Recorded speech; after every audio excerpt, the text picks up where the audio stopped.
Revelation chapter 13 presents a vivid and intense depiction of the rise of two beasts, symbolic figures representing future leaders who will play pivotal roles during the Great Tribulation. The imagery and symbolism in this passage are rich and complex, portraying a dramatic and foreboding series of events that will unfold in the end times. These two beasts emerge as central figures in the apocalyptic narrative, embodying the ultimate manifestation of evil and opposition to God's kingdom.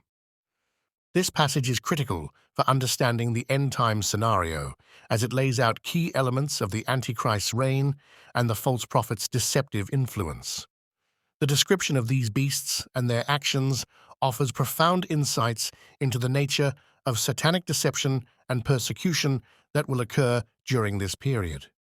We will examine each verse in detail, supported by cross-references to other prophetic scriptures, to illuminate the full meaning and significance of this prophetic scripture.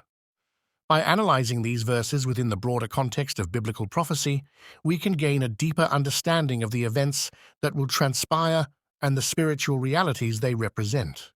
This detailed examination will also help us to discern the implications of these prophecies for believers today, as we prepare for the fulfillment of these end-time events according to God's sovereign plan.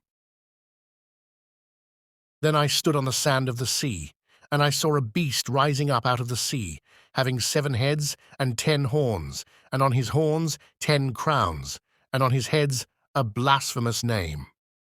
The sea, in biblical symbolism, often represents the tumultuous and restless nature of the Gentile nations, as seen in passages like Daniel chapter 7, verses 2 through 3, where the 4 great beasts emerge from the sea, signifying different empires rising from the multitude of peoples.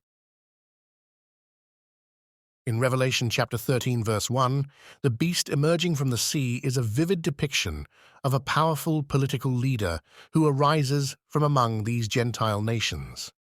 This imagery is not just about a single nation or a specific group of people, but encompasses a broader spectrum of humanity, indicating the universal impact this leader will have. The description of the beast with 7 heads and 10 horns is highly significant and mirrors the description of the dragon in Revelation chapter 12, verse 3, suggesting a direct connection to Satan, who is the ultimate source of the beast's power and authority. The 7 heads represent the completeness and universality of the beast's dominion, potentially symbolizing 7 major kingdoms or empires through which this demonic influence operates. Historically, interpreters have seen these heads as symbolic of successive world empires that have been antagonistic to God's purposes, reflecting the continuous thread of opposition throughout human history. The 10 horns are particularly important as they are a common symbol in biblical prophecy for kings or kingdoms that will play a crucial role in end-time events. These 10 horns, crowned with 10 crowns, indicate not only authority and power, but also the confederation of 10 kings or kingdoms that will ally with the beast. This imagery is paralleled in Daniel chapter 7, verse 24, where the 10 horns represent 10 kings who will arise from a final kingdom. The crowns on these horns symbolize the legitimate authority these kings hold, yet it is an authority that ultimately serves the beast and his purposes. On the heads of the beast, there is a blasphemous name, underscoring the beast's open defiance and blasphemy against God. This blasphemous nature is not just a characteristic of the beast, but is a defining aspect of his rule and influence. The beast's rise from the sea and his attributes reflect a culmination of human and satanic rebellion against God, embodying both political and religious apostasy. The connection to Daniel chapter 7 is crucial for understanding the full import of Revelation chapter 13, verse 1. In Daniel's vision, the 4 beasts represent successive empires, each with its own characteristics and role in history. The final beast in Daniel's vision is particularly terrifying and powerful, with 10 horns that represent 10 kings. This beast is often interpreted as the Roman Empire in its final form, which will re-emerge in some way during the end times. The parallels between Daniel's vision and John's vision in Revelation highlight the continuity of prophetic revelation and the consistency of God's message regarding the culmination of human history. The blasphemous name on the heads of the beast signifies not only a personal defiance of God, but also a systemic blasphemy that permeates the entire structure of the beast's dominion. This blasphemy can be seen as encompassing false religions, apostate Christianity, and secular ideologies that oppose the truth of God's word. The blasphemous names might also suggest titles or claims that the beast makes about himself, exalting himself above God and demanding worship from the people of the earth, as seen in 2 Thessalonians chapter 2, verse 4, where the man of sin exalts himself above all that is called God. The beast's emergence from the sea signifies a rise from chaos and confusion, a hallmark of satanic influence. The sea's symbolism as the source of the beast indicates that his power and authority are rooted in the turmoil and rebellion of the nations against God. This theme of rising from chaos is consistent with other biblical depictions of satanic power, which often thrives in disorder and opposition to divine order. Verse 1 introduces the beast as a formidable and blasphemous figure arising from the Gentile nations, empowered by Satan, and characterized by attributes that symbolize authority, dominion, and opposition to God.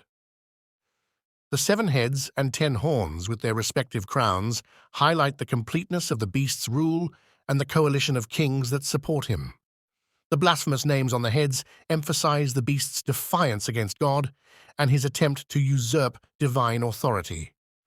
This verse sets the stage for the subsequent verses, which will further elaborate on the actions and impact of the beast during the Great Tribulation, providing a comprehensive picture of this central figure in the end times narrative.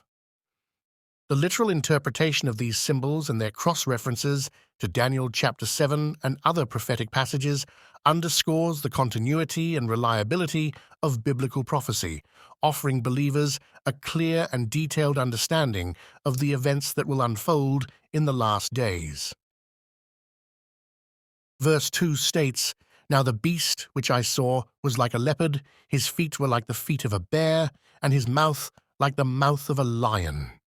The dragon gave him his power, his throne, and great authority." This vivid and terrifying image of the beast is a composite of the 4 beasts described in Daniel chapter 7 verses 3 through 6, which represent various empires that have had significant impacts on the history of the world. Each part of this beast signifies a different ancient empire, and together they create a picture of a final, unprecedentedly powerful and evil kingdom that will dominate in the last days. The leopard signifies Greece, which is known for its swift and extensive conquests under Alexander the Great.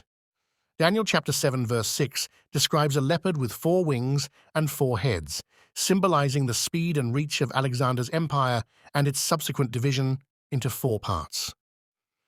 The inclusion of the leopard in Revelation 13 verse 2 suggests that this end-time beast will possess a similar ability for rapid expansion and influence, moving quickly to establish its dominance over the nations.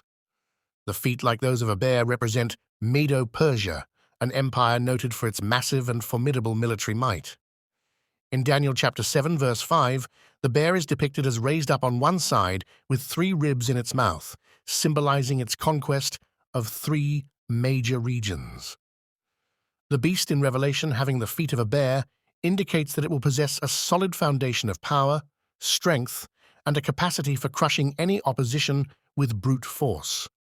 This characteristic points to the beast's military prowess and its ability to maintain control through sheer strength and intimidation. The mouth of a lion represents Babylon, known for its fierceness and authoritative rule. In Daniel chapter 7, verse 4, the lion is described as having the wings of an eagle, signifying its power and swiftness.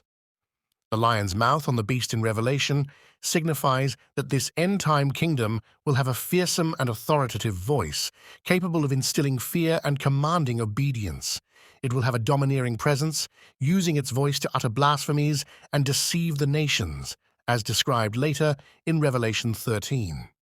The dragon, identified as Satan in Revelation chapter 12, verse 9, gives this beast its power, throne, and great authority. This signifies that behind this political entity is a supernatural and malevolent force driving its actions and policies.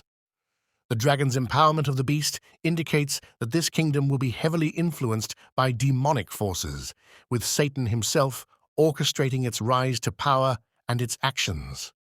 The transfer of power from the dragon to the beast highlights the direct and sinister connection between Satan and this end-time ruler.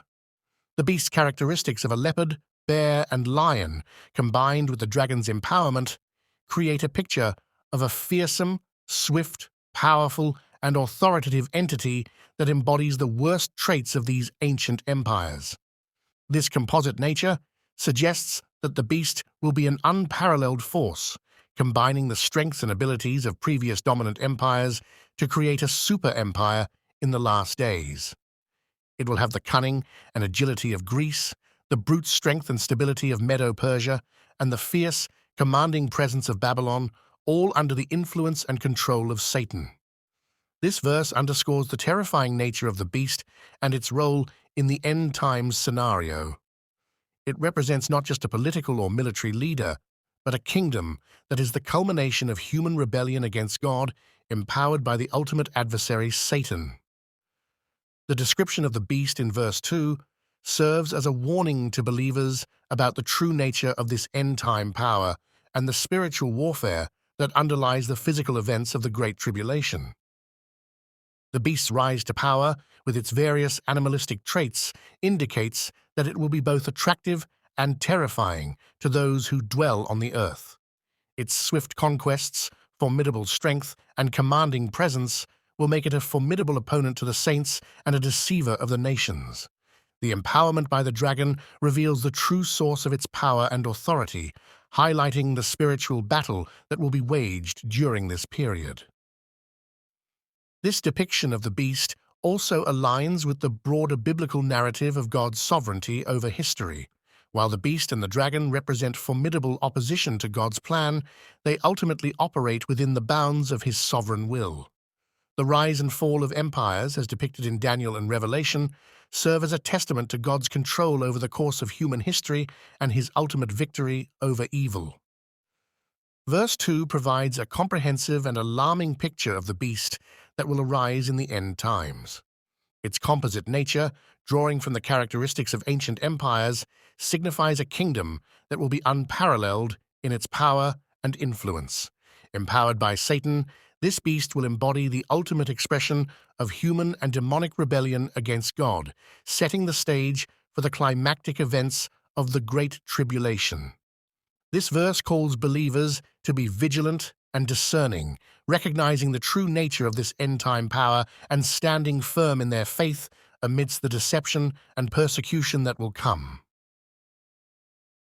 Verse 3 states, "And I saw one of his heads as if it had been mortally wounded, and his deadly wound was healed, and all the world marveled and followed the beast."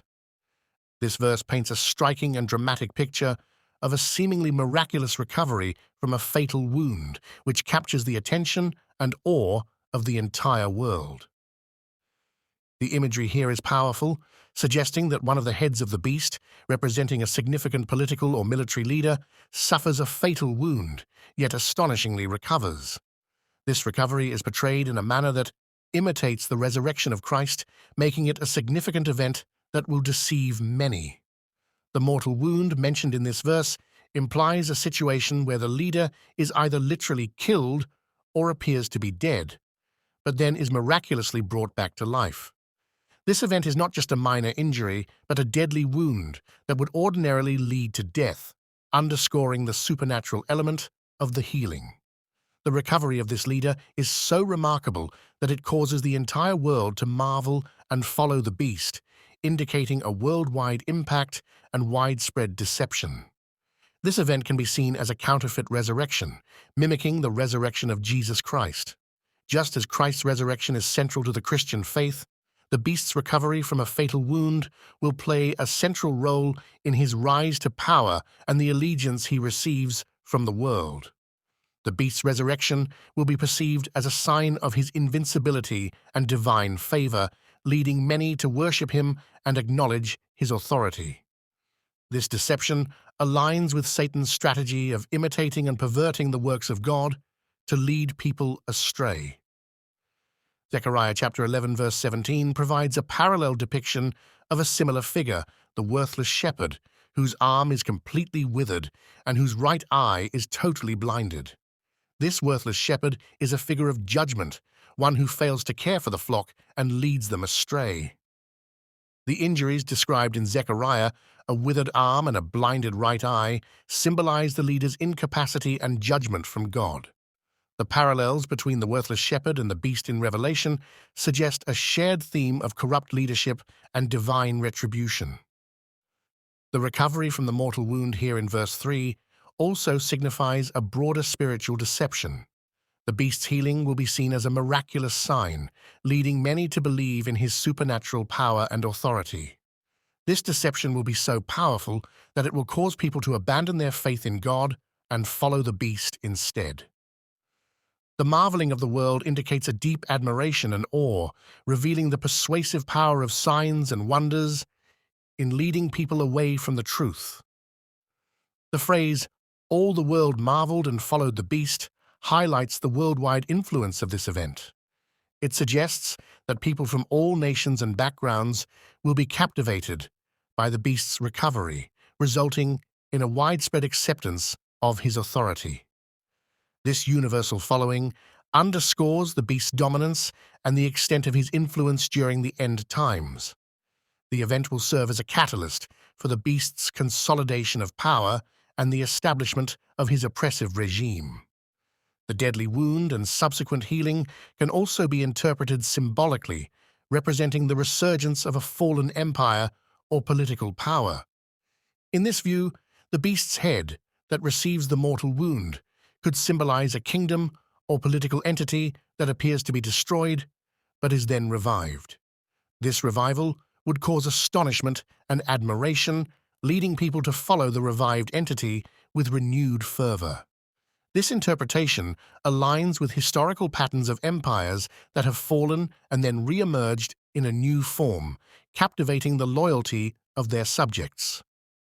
The reference to the healing of the mortal wound draws attention to the beast's role as an agent of Satan, empowered to perform signs and wonders to deceive the world. The healing is not a genuine miracle from God, but a deceptive act meant to lead people away from the truth. This aligns with the broader theme of satanic deception in the book of Revelation, where false signs and wonders play a key role in the end-time apostasy. Verse 3 presents a pivotal event in the end-time narrative, where a significant leader suffers a fatal wound but miraculously recovers. This event causes worldwide astonishment and leads many to follow the beast, highlighting the power of deception and counterfeit miracles. The parallels with the worthless shepherd in Zechariah chapter 11 verse 17 reinforce the theme of corrupt leadership and divine judgment. The healing of the mortal wound signifies a broader spiritual and political deception, leading people to abandon their faith in God and follow the beast. This verse underscores the importance of discernment and vigilance for believers as they navigate the deceptive signs and wonders that characterize the end times.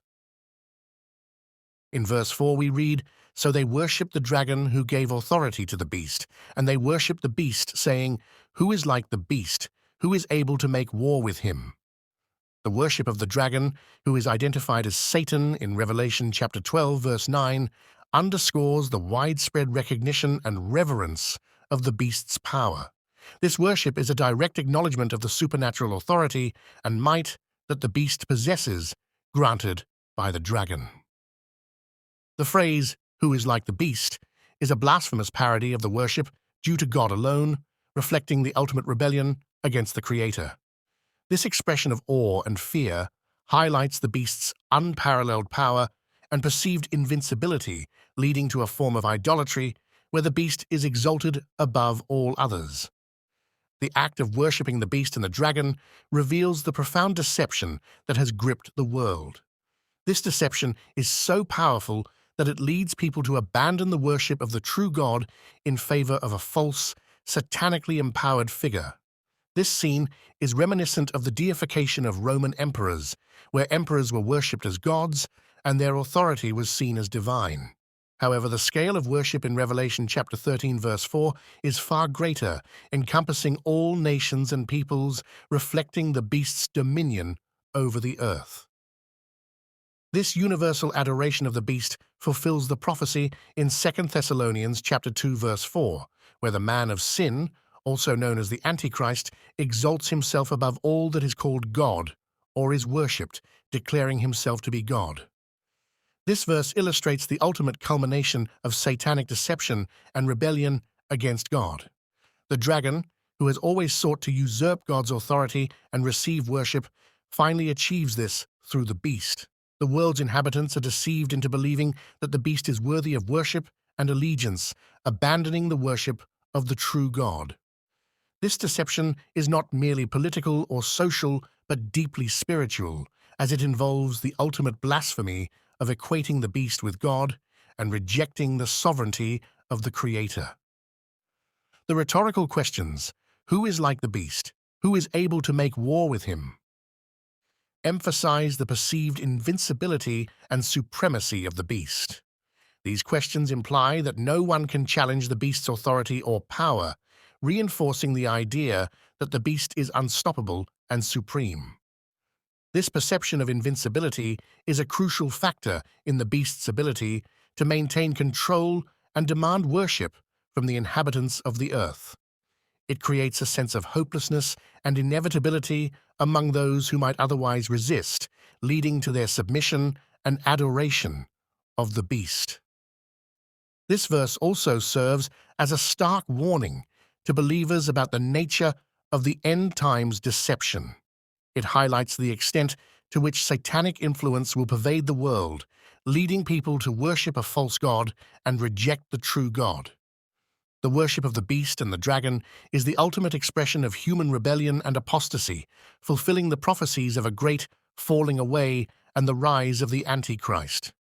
For believers, this verse underscores the importance of discernment and faithfulness, even in the face of overwhelming deception and persecution. The worship of the beast is not merely a matter of political allegiance, but involves a profound spiritual allegiance to Satan himself. This worship is the culmination of Satan's long-standing desire to be like God and receive worship. It represents the final and most intense phase of spiritual warfare, where the true nature of the battle between good and evil is fully revealed. The beast, empowered by Satan, becomes the central figure of this rebellion, leading humanity in its defiance against God. The description of the beast's worship also reflects the ultimate test of loyalty and faith for believers. In the face of such overwhelming deception and persecution, believers are called to remain steadfast in their faith and reject the false worship of the beast. This call to faithfulness is echoed throughout the book of Revelation, where the saints are encouraged to endure and remain true to their testimony of Jesus Christ. The contrast between the worship of the beast and the worship of the true God is stark, highlighting the choice that every person will face during the end times. The worship of the beast also has eschatological implications, as it sets the stage for the final judgment and the return of Christ. The beast's rise to power and the deception of the world are part of the unfolding of God's prophetic plan, leading to the ultimate defeat of Satan and the establishment of God's kingdom. This verse, therefore, not only describes a future reality, but also serves as a reminder of God's sovereignty and the certainty of his ultimate victory over evil. Verse 4 vividly depicts the worship of the beast and the dragon, reflecting the profound deception and rebellion that will characterize the end times.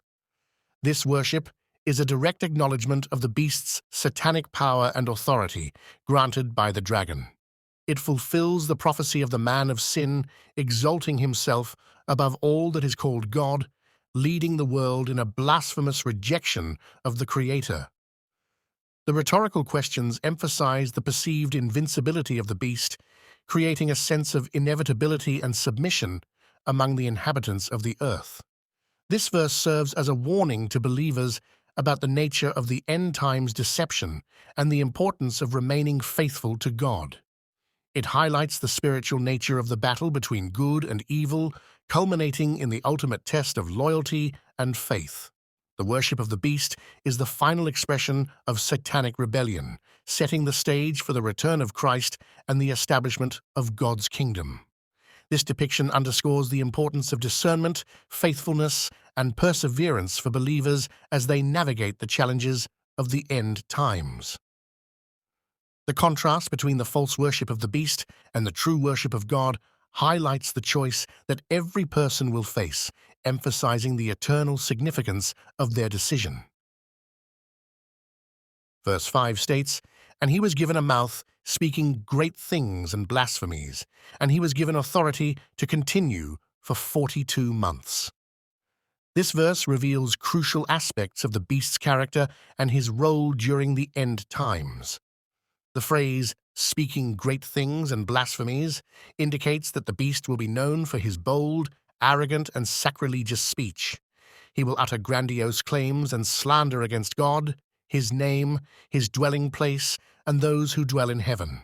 This behavior is not just a display of arrogance, but an intentional and direct challenge to God's authority and holiness.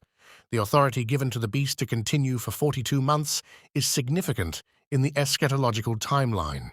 42 months is equivalent to 3.5 years, which corresponds to the second half of the tribulation period, also known as the Great Tribulation. This period is marked by intense persecution, unprecedented suffering, and the full manifestation of the Antichrist's power. The duration of 42 months aligns with the prophetic timelines found in the book of Daniel. In Daniel chapter 7, verse 25, it is prophesied that the Antichrist will speak against the Most High and oppress his saints for a time and times and half a time, which is understood to mean 3.5 years. Similarly, in Daniel chapter 9, verse 27, the prophecy of the 70 weeks indicates that in the middle of the final week, after 3.5 years, the Antichrist will break his covenant and usher in a period of desolation. The beast's blasphemous speech serves multiple purposes in the context of the end times. Firstly, it reflects his total opposition to God and everything holy. The beast's words are not merely empty boasts, they are a calculated effort to defame God's character and undermine his sovereignty. This blasphemy will likely include claims of divinity, promises of false peace, and declarations that set himself up as the object of worship. Such blasphemous proclamations are designed to deceive the masses, leading them away from the truth of God's word and into idolatry and apostasy.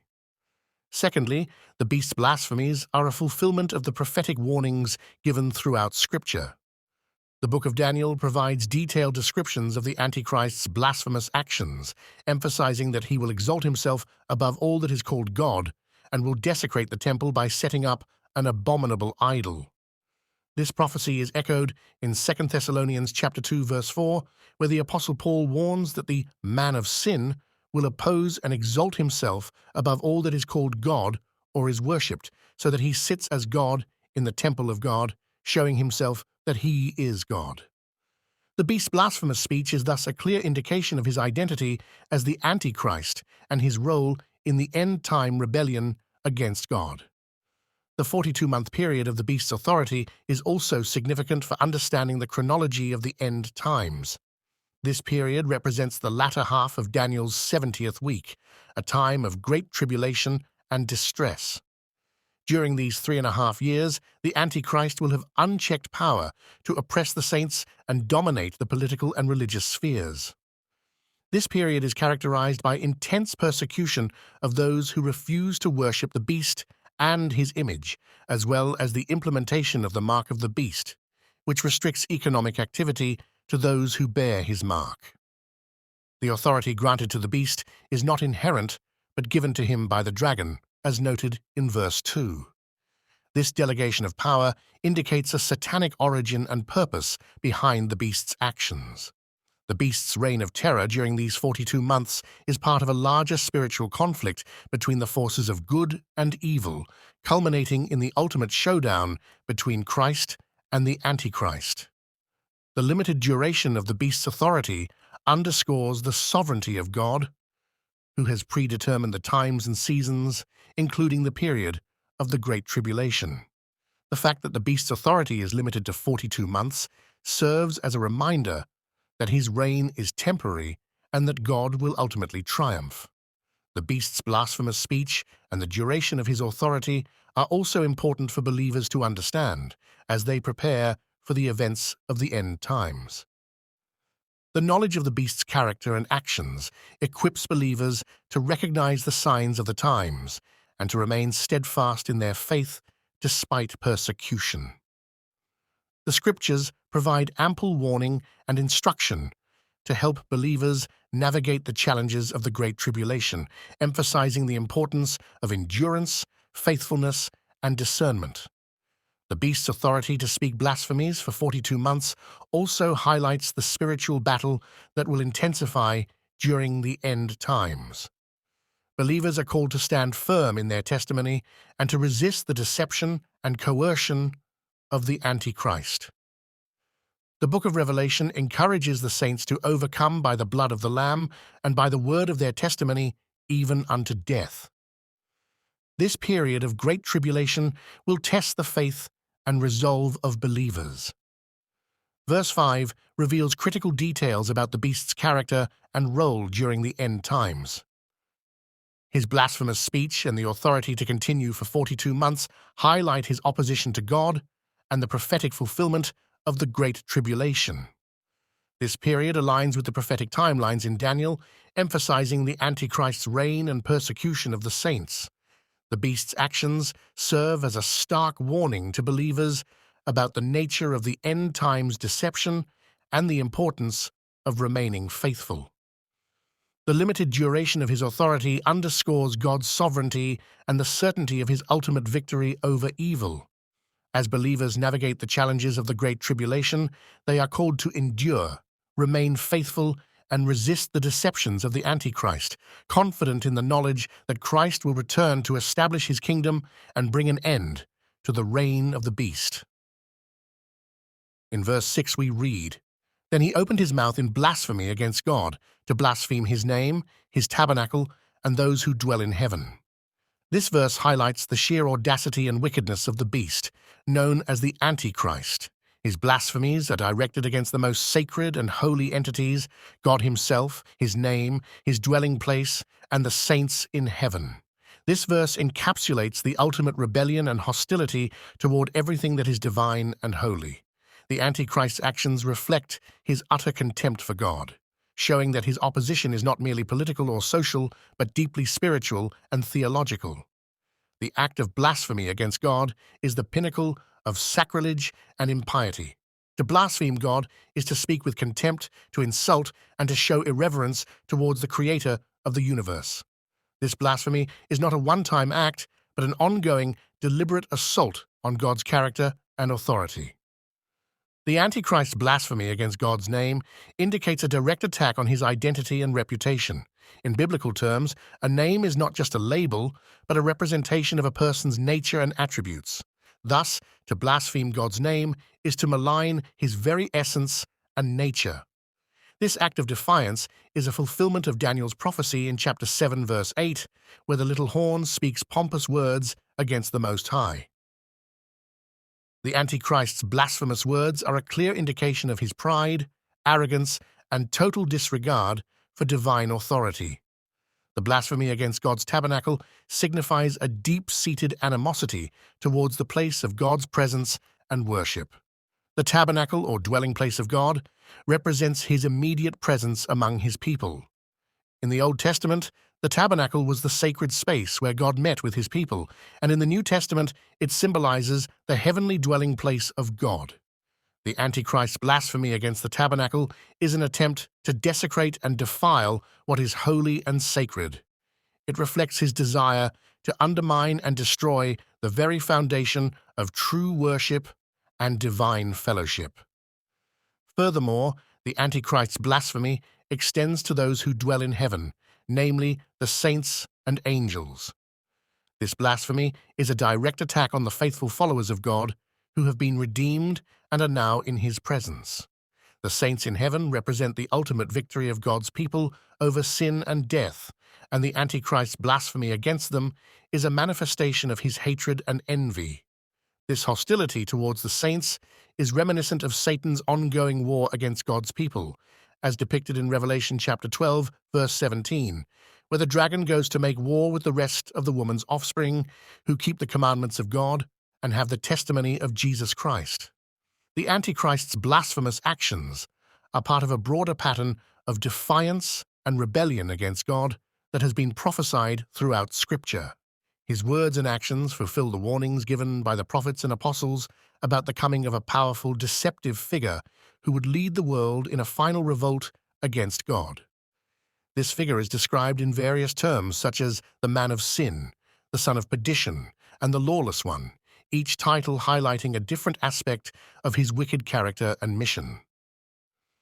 In 2 Thessalonians chapter 2, verses 3 and 4, the Apostle Paul warns that the man of sin will be revealed, the son of perdition, who opposes and exalts himself above all that is called God, or that is worshipped, so that he sits as God in the temple of God, showing himself that he is God. The Antichrist blasphemy is thus a key identifying feature of his nature and mission. The duration of the Antichrist's blasphemous reign, as mentioned in the previous verse, is 42 months, which corresponds to the second half of the tribulation period. This period is characterized by unparalleled suffering and persecution for believers.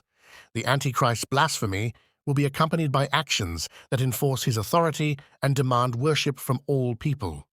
Those who refuse to worship the beast and his image will face severe persecution, as described in Revelation chapter 13, verses 7 through 10. The Antichrist's blasphemous reign is a time of great testing for the saints who are called to remain faithful and endure to the end. The blasphemy of the Antichrist also serves as a stark contrast to the worship and adoration that God rightly deserves.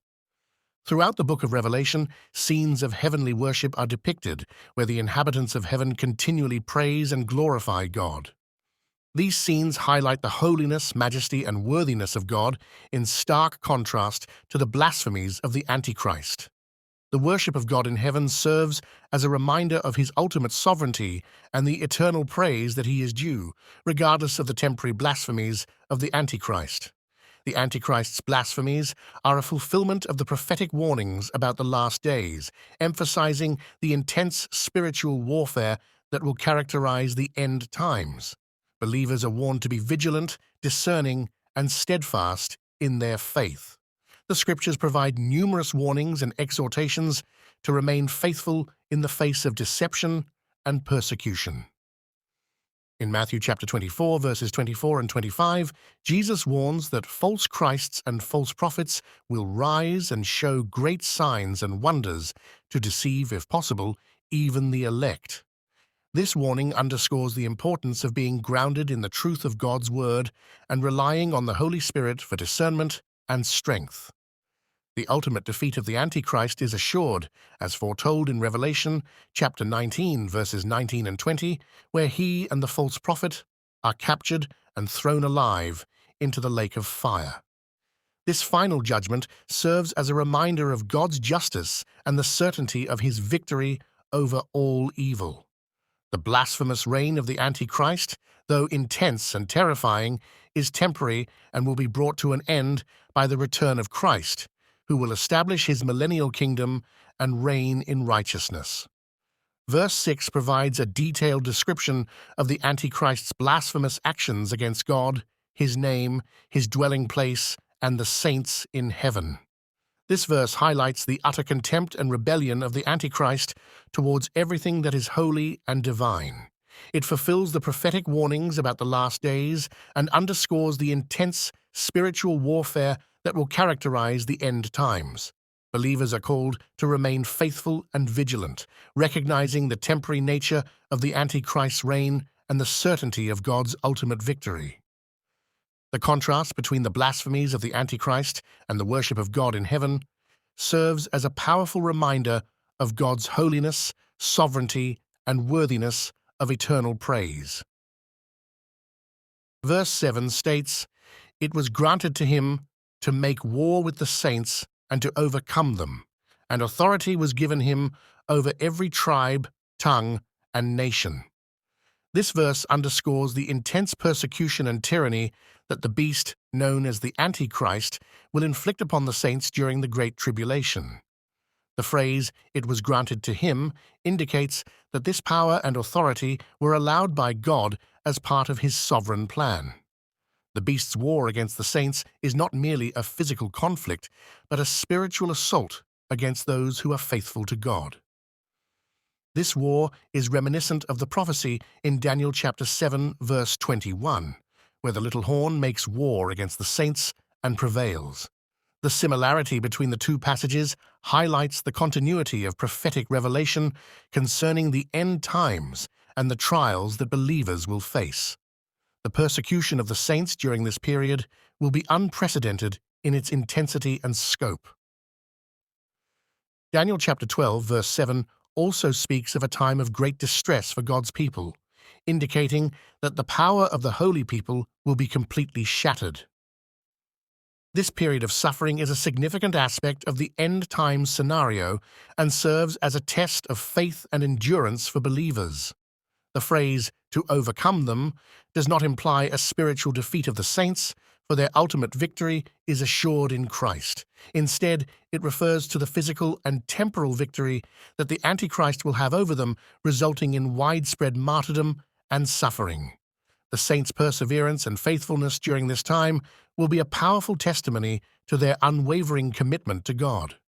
The authority given to the beast over every tribe, tongue, and nation signifies the extent of his dominion and influence.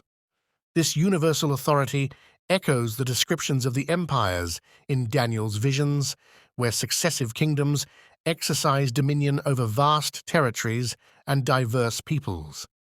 The Antichrist's rule will be characterized by a unification of political, religious, and economic power, creating a totalitarian regime that demands absolute allegiance. This centralization of power will enable the Antichrist to enforce his policies and persecute those who refuse to comply, particularly targeting the saints who remain faithful to God. The universal nature of the Antichrist's authority is a fulfillment of prophetic warnings about a final worldwide ruler who will exert unprecedented control over the earth. This aligns with the description in 2 Thessalonians chapter 2, verses 9 through 12, where the man of sin is said to come with all power, signs, and lying wonders, deceiving those who do not love the truth. The Antichrist's ability to make war against the saints and overcome them is part of this broader deception and oppression.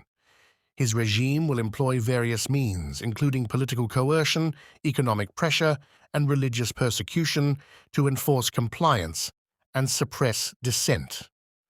The persecution of the saints during the Great Tribulation serves as a means of demonstrating the stark contrast between the kingdom of God and the kingdom of the Antichrist.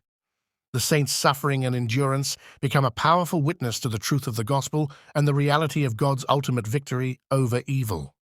The persecution is a fulfillment of Jesus' warnings to his disciples in passages like Matthew chapter 24, verses 9 through 13, where he speaks of the tribulations and hatred that his followers will face because of his name. The endurance of the saints during this period of persecution is a crucial theme in the book of Revelation. In Revelation chapter 14, verse 12, believers are called to patient endurance and faithfulness, holding fast to God's commandments and their testimony about Jesus. This call to endurance is a reminder that, despite the temporal victories of the Antichrist, the ultimate victory belongs to God and his people. The saints' perseverance in the face of persecution is a testimony to their trust in God's promises and their hope in his future deliverance. The role of the Antichrist in making war against the saints is also a stark reminder of the reality of spiritual warfare. The conflict described in Revelation chapter 13, verse 7 is not merely a political or social struggle, but a cosmic battle between the forces of good and evil. The Antichrist persecution of the saints is part of Satan's broader strategy to oppose God and his people, as described in Revelation chapter 12, verse 17, where the dragon goes to make war with the rest of the woman's offspring, who keep the commandments of God and have the testimony of Jesus Christ. This spiritual dimension of the conflict underscores the importance of spiritual vigilance and reliance on God's strength in the face of opposition. Verse 7 provides a detailed description of the Antichrist's persecution of the saints and his authority over the nations. This verse highlights the intense suffering and trials that believers will face during the Great Tribulation, fulfilling prophetic warnings from both the Old and New Testaments. The universal authority of the Antichrist underscores the totalitarian nature of his regime, demanding absolute allegiance and suppressing dissent. The endurance and faithfulness of the saints during this period are a powerful testimony to their commitment to God and a reminder of the ultimate victory that belongs to Him. The spiritual warfare described in this verse emphasizes the need for vigilance and reliance on God's strength in the face of persecution, trusting in His promises and looking forward to His ultimate deliverance. Verse 8. All who dwell on the earth will worship Him, whose names have not been written in the book of life of the Lamb, slain from the foundation of the world. This verse underscores the extensive influence and deceptive power of the beast, where all who are unregenerate and do not belong to God will be swept into false worship. The phrase, all who dwell on the earth, signifies a broad and overwhelming compliance with the beast's authority, highlighting the spiritual blindness and rebellion of humanity against God during the end times. The distinction between the saved and the unsaved is sharply drawn, emphasizing that only those whose names are written in the book of life, the eternal record of those redeemed by Christ, will be preserved from this deception. The reference to the book of life of the Lamb, slain from the foundation of the world, is profound, affirming the eternal security and divine election of the believers. This concept is echoed in various scriptures that emphasize God's sovereign plan and foreknowledge.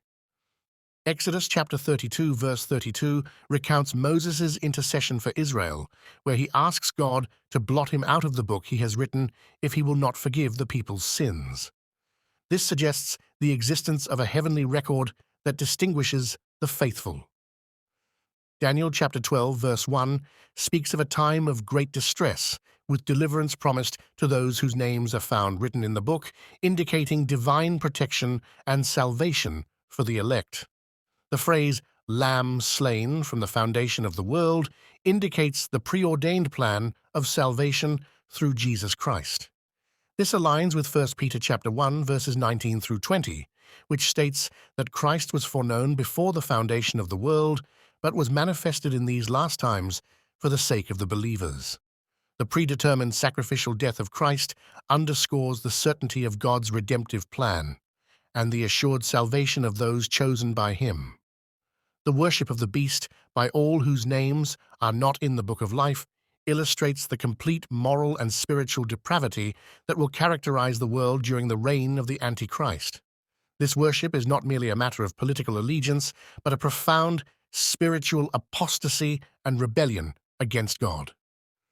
2 Thessalonians chapter 2, verses 9 through 12 describes how the coming of the lawless one, with all power, signs, and lying wonders, will deceive those who are perishing because they refused to love the truth and be saved. This delusion will lead them to believe what is false, further illustrating the stark divide between the redeemed and the unredeemed. The concept of the Book of Life serves as a powerful assurance for believers, reinforcing the permanence of their salvation. Revelation chapter 3, verse 5 promises that those who overcome will be clothed in white garments and that their names will never be blotted out from the Book of Life. This eternal security is a cornerstone of the faith, providing believers with confidence and hope amidst persecution and trials. Revelation chapter 20, verse 15 further highlights the significance of the Book of Life, stating that anyone not found written in it will be thrown into the lake of fire, indicating the ultimate fate of the unredeemed. The mention of the Lamb slain from the foundation of the world emphasizes the timeless nature of Christ's sacrifice and the eternal scope of God's redemptive plan. It indicates that the salvation of the elect has been a part of God's plan from eternity past, providing a foundation for the believer's faith and trust in God's unchanging purpose. This is in line with Ephesians chapter 1, verses 4 through 5, where Paul writes that God chose us in Christ before the foundation of the world to be holy and blameless before Him, having predestined us for adoption as sons through Jesus Christ. This verse also highlights the spiritual warfare that characterizes the end times, where the true allegiance of every individual is tested. The worship of the beast by those not written in the Book of Life contrasts with the loyalty and faithfulness of the saints who refuse to bow down to false idols. This dichotomy is a recurring theme in Revelation, where the faithfulness of the saints is contrasted with the rebellion of the world. Revelation chapter 14, verses 9 through 11, issues a stern warning against worshipping the beast and receiving his mark, emphasizing the eternal consequences of such apostasy. Verse 8 paints a vivid picture of the end times, where the beast's influence is so pervasive that all unregenerate people will worship him.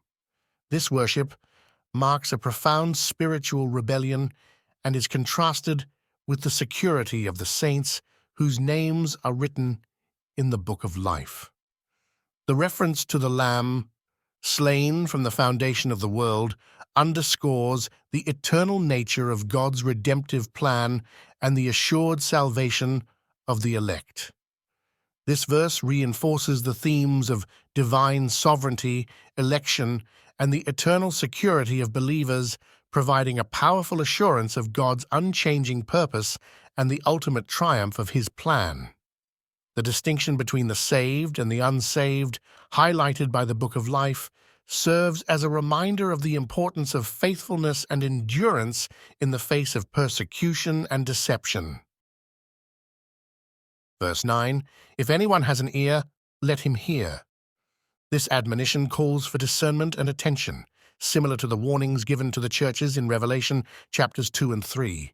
It emphasizes the importance of understanding and heeding the prophetic message. This exhortation to listen and discern is not a mere suggestion, but a divine imperative, urging believers to pay close attention to the spiritual and prophetic truths being revealed. The call, "If anyone has an ear, let him hear," echoes throughout Scripture, serving as a solemn reminder that God's messages, especially concerning the end times, are critical and demand our utmost attention and obedience.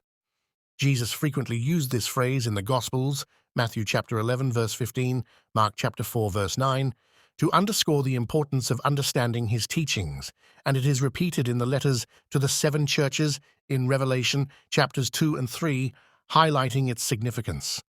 In the context of Revelation chapter 13, this call to hear emphasizes the gravity of the events described and the necessity for believers to be spiritually vigilant and discerning. The rise of the beast, the persecution of the saints, and the widespread deception require Christians to be rooted in the truth of God's Word and to be aware of the signs of the times. This discernment is not merely intellectual, but involves a heart posture of humility and readiness to respond to God's revelation. The phrase, "If anyone has an ear, let him hear," also serves as a warning to those who are complacent or indifferent. It challenges believers to move beyond mere auditory reception to a deep, transformative understanding and application of God's prophetic word. This call to hear and discern is particularly poignant in a time of rampant deception and apostasy, where the truths of Scripture are often diluted or ignored. It reminds us that spiritual insight and wisdom are gifts from God that must be earnestly sought and diligently cultivated. Furthermore, this call to discernment aligns with the broader biblical theme of spiritual warfare and the necessity for believers to be equipped and prepared. Ephesians chapter 6 verses 10 through 18 exhorts Christians to put on the whole armor of God, emphasizing the importance of truth, righteousness, faith, and the word of God in standing against the schemes of the devil. In the face of the beast's deception and persecution, this spiritual armor is essential for maintaining faithfulness and integrity. This admonition also points to the role of the Holy Spirit in guiding believers into all truth.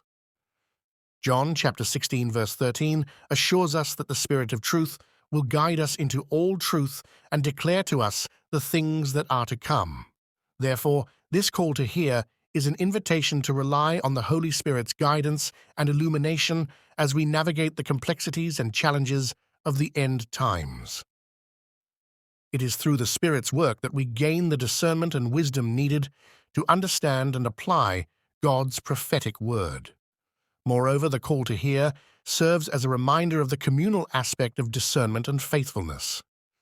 The warnings and exhortations in Revelation chapters 2 and 3 were addressed to churches, underscoring the importance of the corporate body of believers in discerning and responding to God's messages. In the face of the beast's persecution and deception, the support, encouragement, and accountability of the Christian community are vital. Hebrews chapter 10, verses 24 through 25, encourages believers to stir up one another to love and good works, not neglecting to meet together, but encouraging one another, especially as we see the day drawing near. In light of these truths, the call to hear in Revelation chapter 13, verse 9, is a call to spiritual vigilance, obedience, and community. It is a reminder that the prophetic messages in Revelation are not merely for our intellectual curiosity, but for our spiritual preparation and faithfulness. The events described in this chapter, including the rise of the beast and the persecution of the saints, are sobering realities that demand our earnest attention and response. As we heed this call to hear, we are reminded of the urgency of the times and the necessity of being rooted in the truth of God's Word.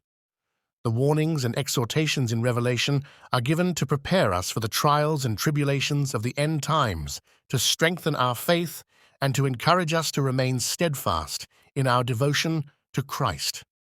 The ultimate victory belongs to the Lamb, and those whose names are written in the book of life will share in his triumph. This assurance gives us the courage and hope to stand firm in the face of persecution and deception, knowing that our faith is anchored in the unchanging promises of God. Verse 9 is a profound call to discernment, obedience, and faithfulness. It challenges us to listen attentively to God's prophetic messages, to rely on the guidance of the Holy Spirit, and to support one another in our walk of faith. As we navigate the complexities and challenges of the end times, may we be found faithful, discerning, and steadfast, anchored in the truth of God's Word and the hope of His eternal promises. Let us heed this call with all seriousness and devotion, knowing that the days are evil and the return of our Lord is near. Verse 10, He who leads into captivity shall go into captivity. He who kills with the sword must be killed with the sword. Here is the patience and the faith of the saints.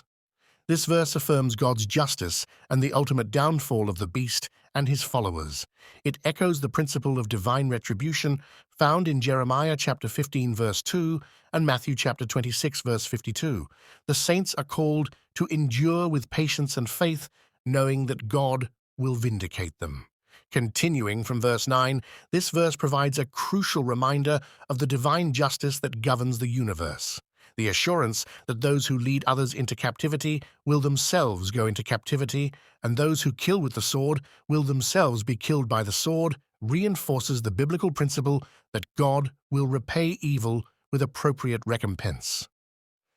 This concept of divine retribution is not new. It is deeply rooted in the Scriptures.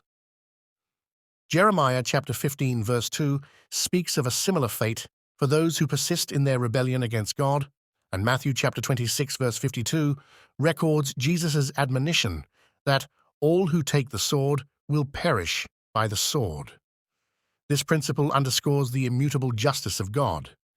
It serves as a stark reminder to the oppressors and persecutors that their actions are not unnoticed and that divine justice will prevail.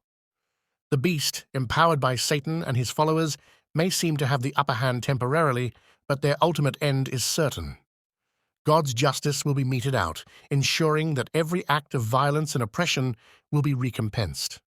This divine retribution is both a warning to the wicked and a comfort to the righteous, affirming that God's sovereign justice will eventually triumph over all evil. For the saints enduring persecution, this verse offers a powerful encouragement. It calls for patience and faith, virtues that are indispensable in the face of trials and tribulations. The term patience here conveys more than mere waiting. It signifies steadfast endurance and perseverance under pressure. The saints are called to exhibit a steadfast endurance that does not waver even in the face of severe persecution. This patience is not passive resignation, but an active, robust endurance that maintains faith and hope in God's promises. Faith, as mentioned in this verse, is the trust in God's ultimate justice and his ability to vindicate his people. The faith of the saints is anchored in the knowledge that God sees their suffering, hears their cries, and will act in his perfect timing to bring about justice. This faith is not blind, it is grounded in the historical acts of God's deliverance and the prophetic assurances of his ultimate victory. Hebrews chapter 11 verse 1 defines faith as the assurance of things hoped for, the conviction of things not seen. The saint's faith is a confident trust in God's character and his promises, even when circumstances seem dire. The context of Revelation chapter 13, which describes the rise of the beast and the severe persecution of believers, makes this call to patience and faith even more poignant. The saints are facing an unprecedented level of persecution, deception, and oppression.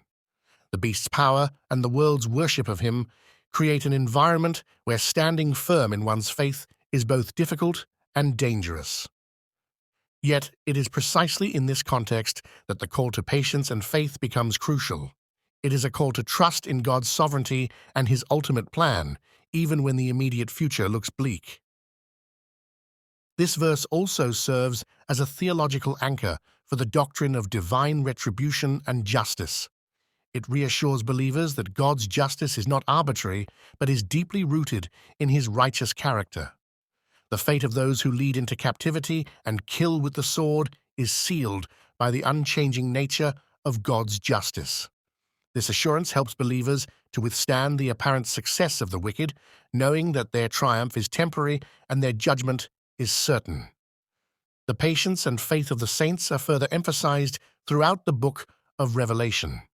In Revelation chapter 14, verse 12, believers are again called to patient endurance and faithfulness to Jesus, underscoring the ongoing need for these virtues in the face of end times trials. This recurring theme highlights the centrality of endurance and faith in the Christian life, especially during times of intense persecution and tribulation. The ultimate vindication of the saints is assured by the promise of Christ's return and the establishment of his millennial kingdom.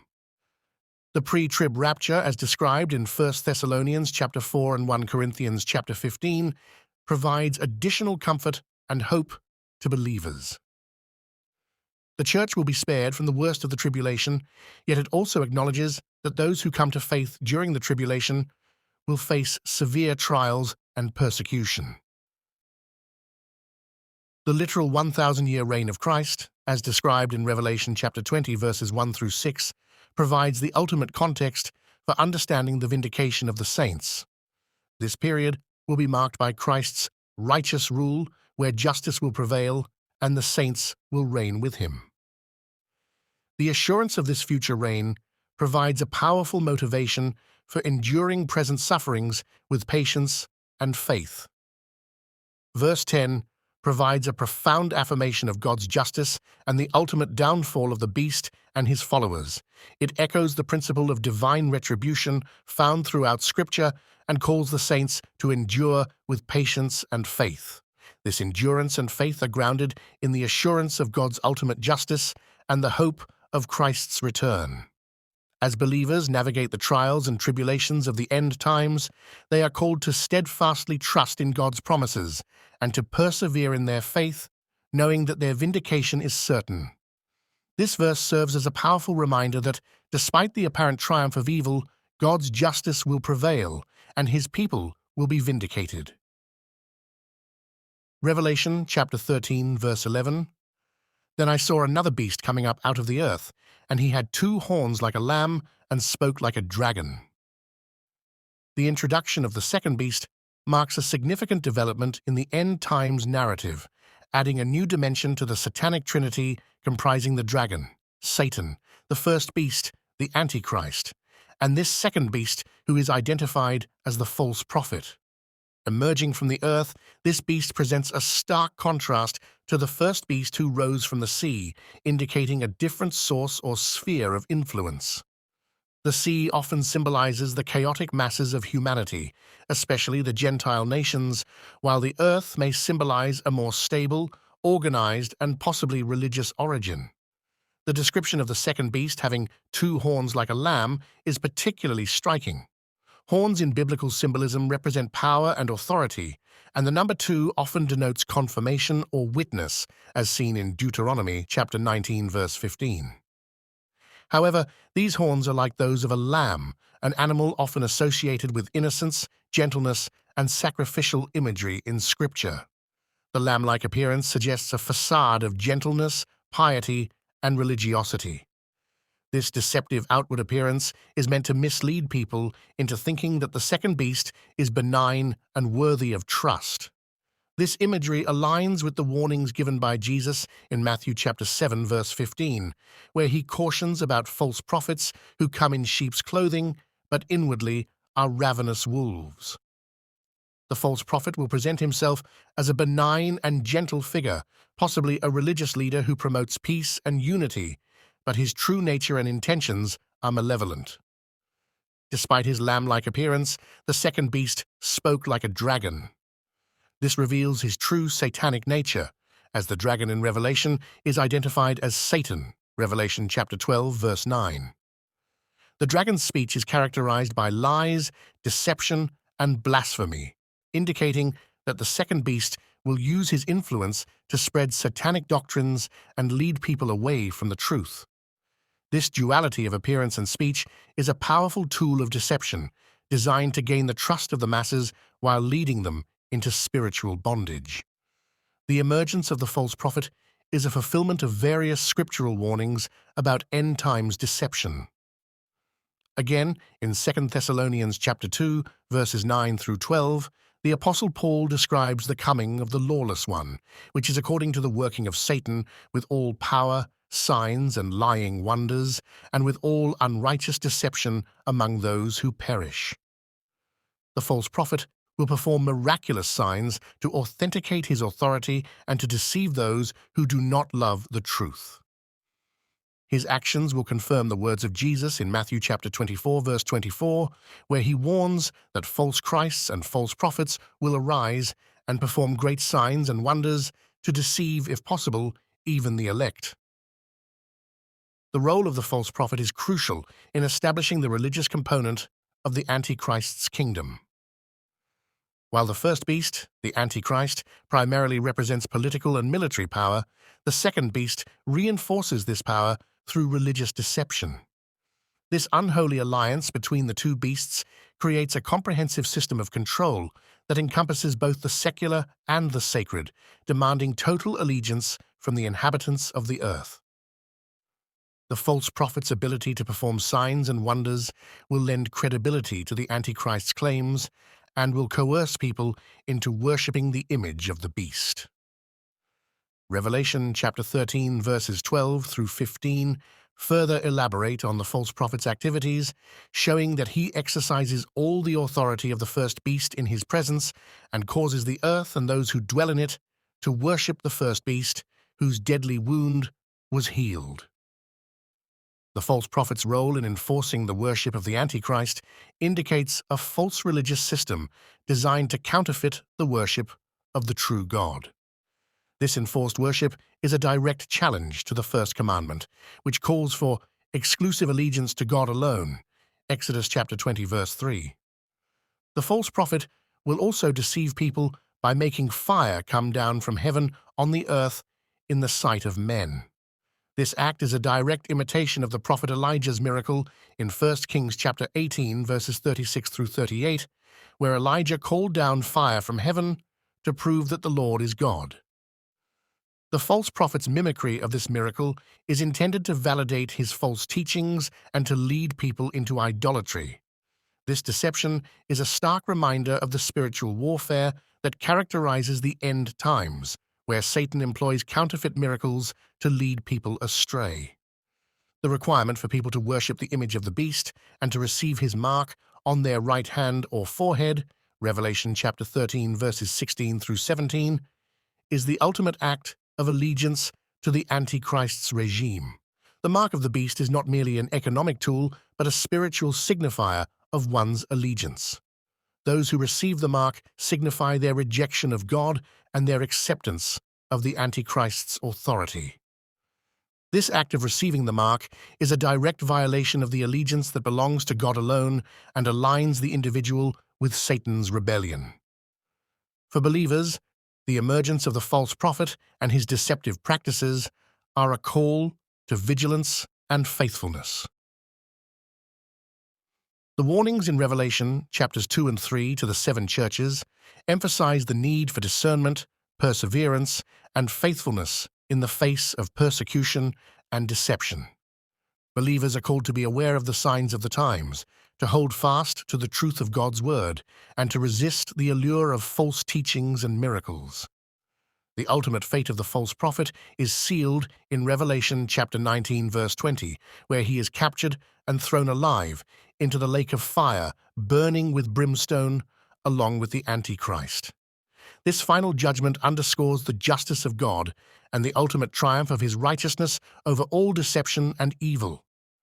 The downfall of the false prophet is a vindication of the saints who remain faithful to God and refuse to bow to the beast. Revelation chapter 13, verse 11 introduces the second beast, the false prophet, who plays a pivotal role in the end times deception. His lamb-like appearance masks his true satanic nature as revealed by his dragon-like speech. This deceptive figure will perform signs and wonders to lead people into worshipping the Antichrist, establishing a false religious system that counters the worship of the true God. Believers are called to discernment, faithfulness, and perseverance, knowing that God's ultimate justice will prevail and that the false prophet, along with the Antichrist, will be defeated and judged. This verse serves as a powerful reminder of the spiritual battle that rages in the end times and the need for unwavering allegiance to God alone. Revelation chapter 13, verse 12. And he exercises all the authority of the first beast in his presence, and causes the earth and those who dwell in it to worship the first beast, whose deadly wound was healed. The second beast, the false prophet, wields the authority of the first beast, the Antichrist, and directs worship towards him, reinforcing the idolatrous cult established by the Satanic Trinity. This partnership mirrors the alliance between the dragon, Satan, and the first beast, as described in Revelation chapter 13, verse 4. The miraculous healing of the first beast continues to play a central role in garnering worship and allegiance. Continuing from where we left off, the false prophet's role is pivotal in the establishment and perpetuation of the Antichrist's regime. His authority is not autonomous, but is derived from and exercised in the presence of the first beast. This dynamic indicates a close and symbiotic relationship between the two, where the false prophet acts as the enforcer and propagandist of the Antichrist's rule. By exercising all the authority of the first beast, the false prophet effectively becomes the mouthpiece and executor of the Antichrist's will, ensuring that the political power of the Antichrist is bolstered by religious manipulation and deception. The central task of the false prophet is to cause the earth and its inhabitants to worship the first beast. This enforced worship is a direct challenge to the worship of the true God and represents the apex of idolatrous apostasy. The false prophet's efforts to direct worship towards the Antichrist are not merely about establishing a political dictatorship, but about instituting a religious system that rivals and mocks the true worship of God. This system is designed to unify the world under the deceptive banner of the Antichrist's supposed divinity and miraculous power. The reference to the deadly wound of the first beast, which was healed, is a critical element in this narrative. This event, described in Revelation chapter 13, verse 3, is a counterfeit resurrection that mimics the death and resurrection of Jesus Christ. The miraculous healing of the beast's mortal wound serves as a powerful sign that deceives the inhabitants of the earth into believing in the supernatural legitimacy of the Antichrist. This false miracle is instrumental in solidifying the Antichrist's claim to divinity and in rallying the world to his worship. The deception is so effective that it leads to a near-universal allegiance to the Antichrist, fulfilling the prophecy of a great falling away as mentioned in 2 Thessalonians chapter 2, verses 3 through 4. The false prophet's use of miraculous signs to authenticate the Antichrist's authority is a direct fulfillment of Jesus' warnings about false prophets and false Christs. In Matthew chapter 24, verses 24 through 25, Jesus warns that false Christs and false prophets will arise and perform great signs and wonders to deceive, if possible, even the elect. The false prophet's ability to perform signs, such as calling down fire from heaven, Revelation chapter 13, verse 13, is a powerful tool of deception that leads many astray. These signs are designed to mimic the true miracles of God and to create a veneer of divine approval and power around the Antichrist's regime. The enforced worship of the first beast by the false prophet involves a comprehensive system of religious coercion and deception. Revelation chapter 13, verse 15 describes how the false prophet gives breath to the image of the beast, causing it to speak and demanding worship from all who dwell on the earth. This image, likely a statue or representation of the Antichrist, becomes a focal point of idolatrous worship. The requirement to worship this image and the implementation of the mark of the beast, Revelation chapter 13, verses 16 through 17, create a totalitarian system where economic and social survival depend on allegiance to the Antichrist. Those who refuse to worship the beast or accept his mark are subjected to persecution and martyrdom, as described in Revelation chapter 13, verse 15. The parallels between the false prophet's actions and the historical practices of emperor worship in the Roman Empire are evident. Just as Roman emperors demanded divine honors and worship from their subjects, the Antichrist, through the false prophet, demands worship and allegiance from the world. This enforced worship is not only a political tool, but a spiritual act of rebellion against God. The false prophet's role in facilitating this worship highlights the religious deception that characterizes the end times, where false religion is used to support and legitimize political tyranny. The ultimate fate of the false prophet and the Antichrist is a sobering reminder of God's justice. Revelation chapter 19, verse 20 reveals that both the false prophet and the Antichrist will be captured and thrown alive into the lake of fire, signifying their eternal punishment and the end of their reign of deception and terror. This final judgment underscores the futility of their rebellion against God and the certainty of divine retribution. The saints are called to endure this period of intense persecution with patience and faith, as God's ultimate victory is assured. For believers, the activities of the false prophet serve as a warning about the dangers of false religion and the importance of discernment. The call to worship the true God and reject false idols is a consistent theme throughout Scripture. The book of Revelation, with its vivid imagery and prophetic warnings, calls believers to steadfastness and faithfulness in the face of deception and persecution. The exhortations to the 7 churches in Revelation chapters 2 and 3 to hold fast to the truth, resist compromise, and remain faithful to Christ are particularly relevant in this context. Revelation chapter 13, verse 12, highlights the central role of the false prophet in enforcing the worship of the Antichrist and establishing a deceptive religious system. His authority, derived from the first beast, and his use of miraculous signs are tools of deception designed to lead the world into idolatrous worship. This enforced worship is a direct challenge to the true worship of God and represents the culmination of satanic rebellion. The miraculous healing of the Antichrist's deadly wound serves as a powerful sign that deceives the world and solidifies his claim to divinity. Believers are called to discernment, faithfulness, and endurance, trusting in God's ultimate justice and the certainty of his victory over all deception and evil. The warnings and exhortations in Revelation serve as a call to remain steadfast in the faith, holding fast to the truth of God's word in the face of end times deception and persecution. Revelation chapter 13, verse 13, he performs great signs, so that he even makes fire come down from heaven on the earth in the sight of men. The false prophet's ability to perform miracles, such as calling down fire from heaven, deceives many. This act imitates the miracles of the Old Testament prophets, like Elijah in 1 Kings chapter 18, verse 38, and serves to validate his authority and the beast's divine claims. Continuing from where we left off, the false prophet's performance of great signs and wonders, particularly his ability to call down fire from heaven, is a critical component of his deceptive influence. This act of calling down fire is reminiscent of the prophet Elijah's confrontation with the prophets of Baal on Mount Carmel, as recorded in 1 Kings chapter 18, verse 38.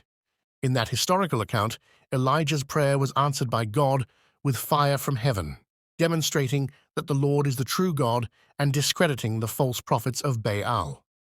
The false prophet's mimicry of this miracle is a deliberate attempt to evoke such biblical imagery and to convince people that his power, and by extension the power of the first beast, is legitimate and divinely sanctioned. The ability to perform such miraculous signs is a powerful tool of deception.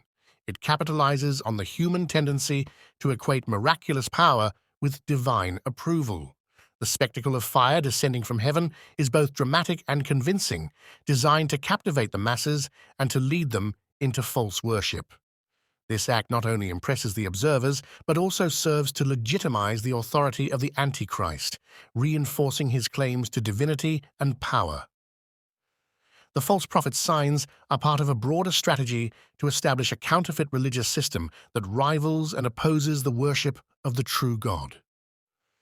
The use of miracles to deceive is a well-documented strategy of Satan.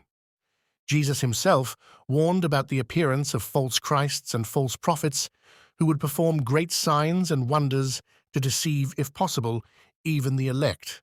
Matthew chapter 24, verses 24 through 25. The Apostle Paul also spoke of the coming of the lawless one, which is according to the working of Satan, with all power, signs, and lying wonders, and with all unrighteous deception among those who perish, because they did not receive the love of the truth that they might be saved. 2 Thessalonians chapter 2, verses 9 through 10. The false prophet's miracles are thus a fulfillment of these warnings, demonstrating the lengths to which Satan will go to lead people astray. The ability to call down fire from heaven specifically ties the false prophet's actions to the realm of divine judgment and approval. Fire from heaven is a biblical motif often associated with God's judgment, as seen in the destruction of Sodom and Gomorrah, Genesis chapter 19, verse 24, and the judgment on the rebellious sons of Aaron, Leviticus chapter 10, verses 1 through 2. By co-opting this motif, the false prophet seeks to present his actions as carrying divine authority and judgment, thereby lending credence to the Antichrist's regime. The deceptive nature of these signs underscores the spiritual battle that believers must navigate during the end times. The ability of the false prophet to perform such convincing miracles presents a significant challenge to the faithful, who must discern between true divine miracles and satanic deceptions. This requires a deep grounding in the truth of God's word and a reliance on the Holy Spirit for discernment and wisdom. Believers are called to test the spirits to see whether they are from God, 1 John chapter 4, verse 1, recognizing that not every miraculous sign is a sign of divine approval. The broader context of Revelation chapter 13 reveals the systematic nature of the deception propagated by the false prophet.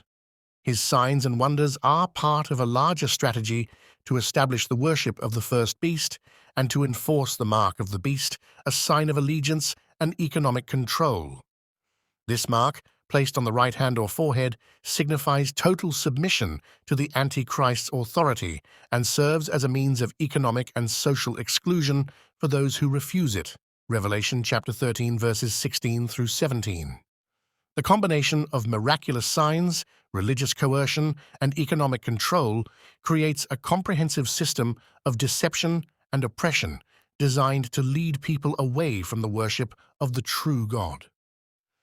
For believers, the presence of such deceptive signs is a call to steadfast faith and perseverance. The book of Revelation repeatedly emphasizes the need for endurance and faithfulness in the face of persecution and deception. In Revelation chapter 14, verses 9 through 12, the third angel warns of the dire consequences for those who worship the beast and receive his mark, calling for the endurance of the saints who keep the commandments of God and their faith in Jesus. This call to endurance is a reminder that, despite the overwhelming power and deception of the enemy, believers are to remain faithful to God's commands and to the testimony of Jesus Christ. The ultimate fate of the false prophet and the Antichrist, as described in Revelation chapter 19, verse 20, serves as a powerful assurance of God's justice. Despite their apparent success and the temporary triumph of their deceptive schemes, their end is assured in the lake of fire. This final judgment underscores the futility of their rebellion and the certainty of God's ultimate victory over all evil. Believers are thus encouraged to remain faithful, knowing that God's justice will prevail and that their perseverance will be rewarded. Revelation chapter 13, verse 13 highlights the deceptive power of the false prophet through his performance of great signs, including calling down fire from heaven. This act, which imitates the miracles of Old Testament prophets like Elijah, serves to deceive many and to validate the authority of the Antichrist.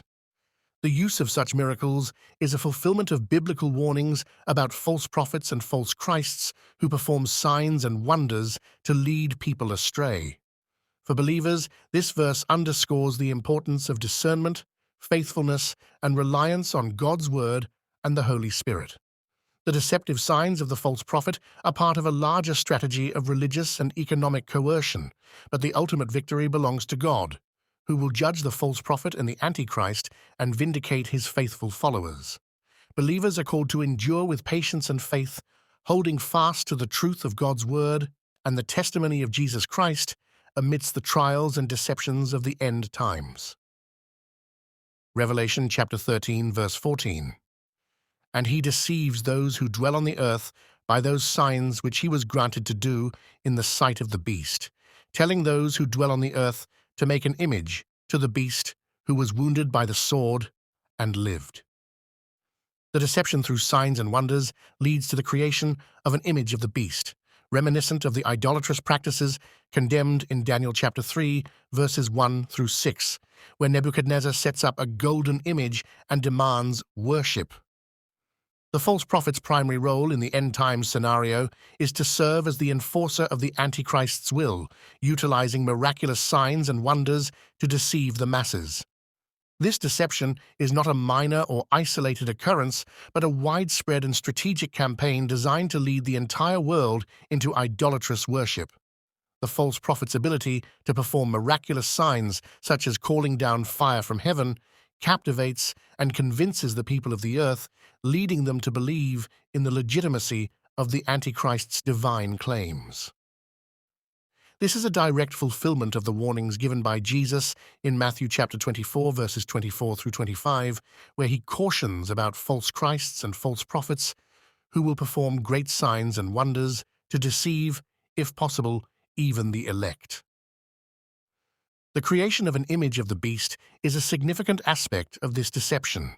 This image is not merely a symbol, but a focal point of idolatrous worship, reminiscent of the practices condemned in Daniel chapter 3. In that historical account, King Nebuchadnezzar sets up a golden image and commands all people to worship it, under penalty of death.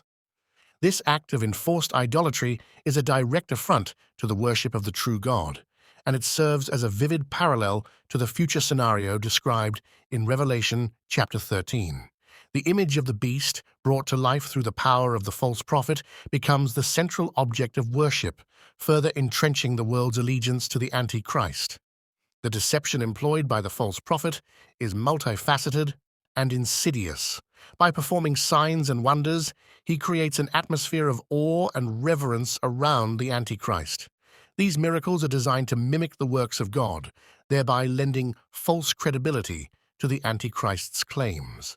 The signs and wonders are not mere parlor tricks, but powerful deceptions that exploit the human tendency to equate miraculous occurrences with divine endorsement. This strategy of deception is a direct challenge to the sovereignty of God and a fulfillment of the prophecy in 2 Thessalonians chapter 2, verses 9 through 12, where Paul describes the coming of the lawless one with all power, signs, and lying wonders. The call for the inhabitants of the earth to make an image of the beast is a deliberate act of rebellion against God. This image, likely a statue or other representation, is animated by the false prophet to speak and demand worship. This miraculous animation is a counterfeit of the living presence of God and serves to further deceive the people. The image of the beast becomes a tool of coercion and control, enforcing the Antichrist's rule and demanding absolute loyalty. The requirement to worship this image, under penalty of death, is a stark reminder of the totalitarian nature of the Antichrist's regime. The parallels between the image of the beast and the idolatrous practices condemned in the Old Testament are striking. Just as Nebuchadnezzar's golden image represented a direct challenge to the worship of God, the image of the beast symbolizes the ultimate expression of human rebellion and idolatry. The enforcement of this idolatrous worship is a fulfillment of the prophetic warnings about the end times, where false religion and political power are intertwined to deceive and oppress the faithful. The creation and worship of the image of the beast highlight the pervasive nature of this deception and the lengths to which Satan will go to lead humanity astray. For believers, the existence of such deception underscores the importance of discernment and steadfast faith. The book of Revelation repeatedly calls for endurance and faithfulness in the face of persecution and deception. The warnings given to the 7 churches in Revelation chapters 2 and 3 emphasize the need to remain vigilant and hold fast to the truth, even when faced with the allure of miraculous signs and the threat of coercion. The faithful are called to recognize the counterfeit nature of these signs and to remain loyal to the worship of the true God. The ultimate fate of the false prophet and the Antichrist, as described in Revelation chapter 19, verse 20, provides a powerful assurance of God's justice. Despite their temporary success and the widespread deception they propagate, their end is assured in the lake of fire. This final judgment underscores the futility of their rebellion and the certainty of divine retribution. Believers are thus encouraged to remain faithful, knowing that God's justice will prevail and that their perseverance will be rewarded. The creation and worship of the image of the beast also serve as a stark reminder of the spiritual battle that characterizes the end times. This battle is not merely a conflict of political or social ideologies, but a profound spiritual warfare between the forces of good and evil. The image of the beast represents the zenith of idolatrous rebellion against God, and its enforced worship highlights the intensity of this spiritual conflict. Believers are called to stand firm in their faith, relying on the strength of the Holy Spirit and the truth of God's Word to resist the deceptions of the enemy. Revelation chapter 13, verse 14, reveals the deceptive power of the false prophet through his performance of great signs and the creation of an image of the beast. This deception, reminiscent of the idolatrous practices condemned in Daniel chapter 3, leads to widespread worship of the Antichrist and further entrenches the world in rebellion against God. For believers, this verse underscores the importance of discernment, faithfulness, and reliance on God's Word and the Holy Spirit. The ultimate victory belongs to God, who will judge the false prophet and the Antichrist and vindicate his faithful followers. Believers are called to endure with patience and faith, holding fast to the truth of God's Word amidst the trials and deceptions of the end times. Revelation chapter 13, verse 15 states, "He was granted power to give breath to the image of the beast, that the image of the beast should both speak and cause as many as would not worship the image of the beast to be killed." This verse describes the false prophet's ability to animate the image of the beast, creating a deceptive illusion of life and enforcing a brutal death penalty for those who refuse to worship the image. This lethal enforcement echoes the decrees of tyrants throughout history, such as in Daniel chapter 3 verse 6, where refusal to worship the image resulted in being thrown into the fiery furnace. The animation of the image of the beast is a significant act of deception that plays a crucial role in the end times narrative. By giving breath to the image, the false prophet creates the illusion that the image possesses life and the ability to speak. This miraculous feat is designed to awe and deceive the masses, leading them to believe that the image is imbued with divine power. The image of the beast, brought to life in this way, becomes a powerful tool of propaganda and control, symbolizing the unholy alliance between the Antichrist and the false prophet. This act of deception is reminiscent of ancient idolatrous practices, where lifeless idols were venerated and believed to possess supernatural powers. The enforcement of worship under the threat of death is a chilling reminder of the totalitarian nature of the Antichrist's regime. The death penalty for those who refuse to worship the image of the beast is a direct parallel to the decree issued by King Nebuchadnezzar in Daniel chapter 3 verse 6. In that account, anyone who refused to worship the golden image was to be cast into the burning, fiery furnace. This historical parallel underscores the relentless and brutal nature of enforced idolatry. Just as Nebuchadnezzar sought to consolidate his power and unify his kingdom through compulsory worship, so too does the Antichrist seek to consolidate his power through the worship of his image. The use of the image to enforce worship highlights the combination of religious and political power in the Antichrist's regime. This unification of power is a hallmark of totalitarian systems throughout history, where religious authority is often co-opted to legitimize and enforce political rule. The false prophet's role in animating the image and enforcing worship demonstrates how religious deception is used to solidify the Antichrist's control over the populace. This manipulation of religious sentiments and the use of miraculous signs to validate false worship are central to the Antichrist's strategy of deception and domination. The requirement to worship the image of the beast under penalty of death is also a profound test of faith for believers. Those who refuse to worship the image are faced with the ultimate sacrifice, mirroring the trials faced by Daniel's friends, Shadrach, Meshach, and Abednego, in the fiery furnace. Their refusal to bow to Nebuchadnezzar's image, despite the threat of death, is a powerful testament to their unwavering faith in God. Similarly, the faithful in the end times are called to stand firm in their refusal to worship the image of the beast, even at the cost of their lives. This call to faithfulness in the face of persecution is a recurring theme in the book of Revelation, emphasizing the importance of endurance and loyalty to Christ. The animating of the image of the beast can also be seen as a perversion of the life-giving power of God. In Genesis chapter 2, verse 7, God breathes life into Adam, making him a living being. The false prophet's act of giving breath to the image is a blasphemous imitation of this divine act, further underscoring the satanic nature of the Antichrist's regime. This counterfeit miracle is designed to mimic the creative power of God, deceiving people into believing that the Antichrist possesses divine attributes. The contrast between the true life-giving power of God and the deceptive imitation of the false prophet highlights the nature of the spiritual battle being waged in the end times. For believers, the existence of such profound deception underscores the need for discernment and reliance on the truth of God's Word. The warnings in the New Testament about false prophets and deceptive signs are particularly relevant in this context. In 1 John chapter 4 verse 1, believers are admonished to test the spirits to see whether they are from God, recognizing that not every miraculous sign is a sign of divine approval.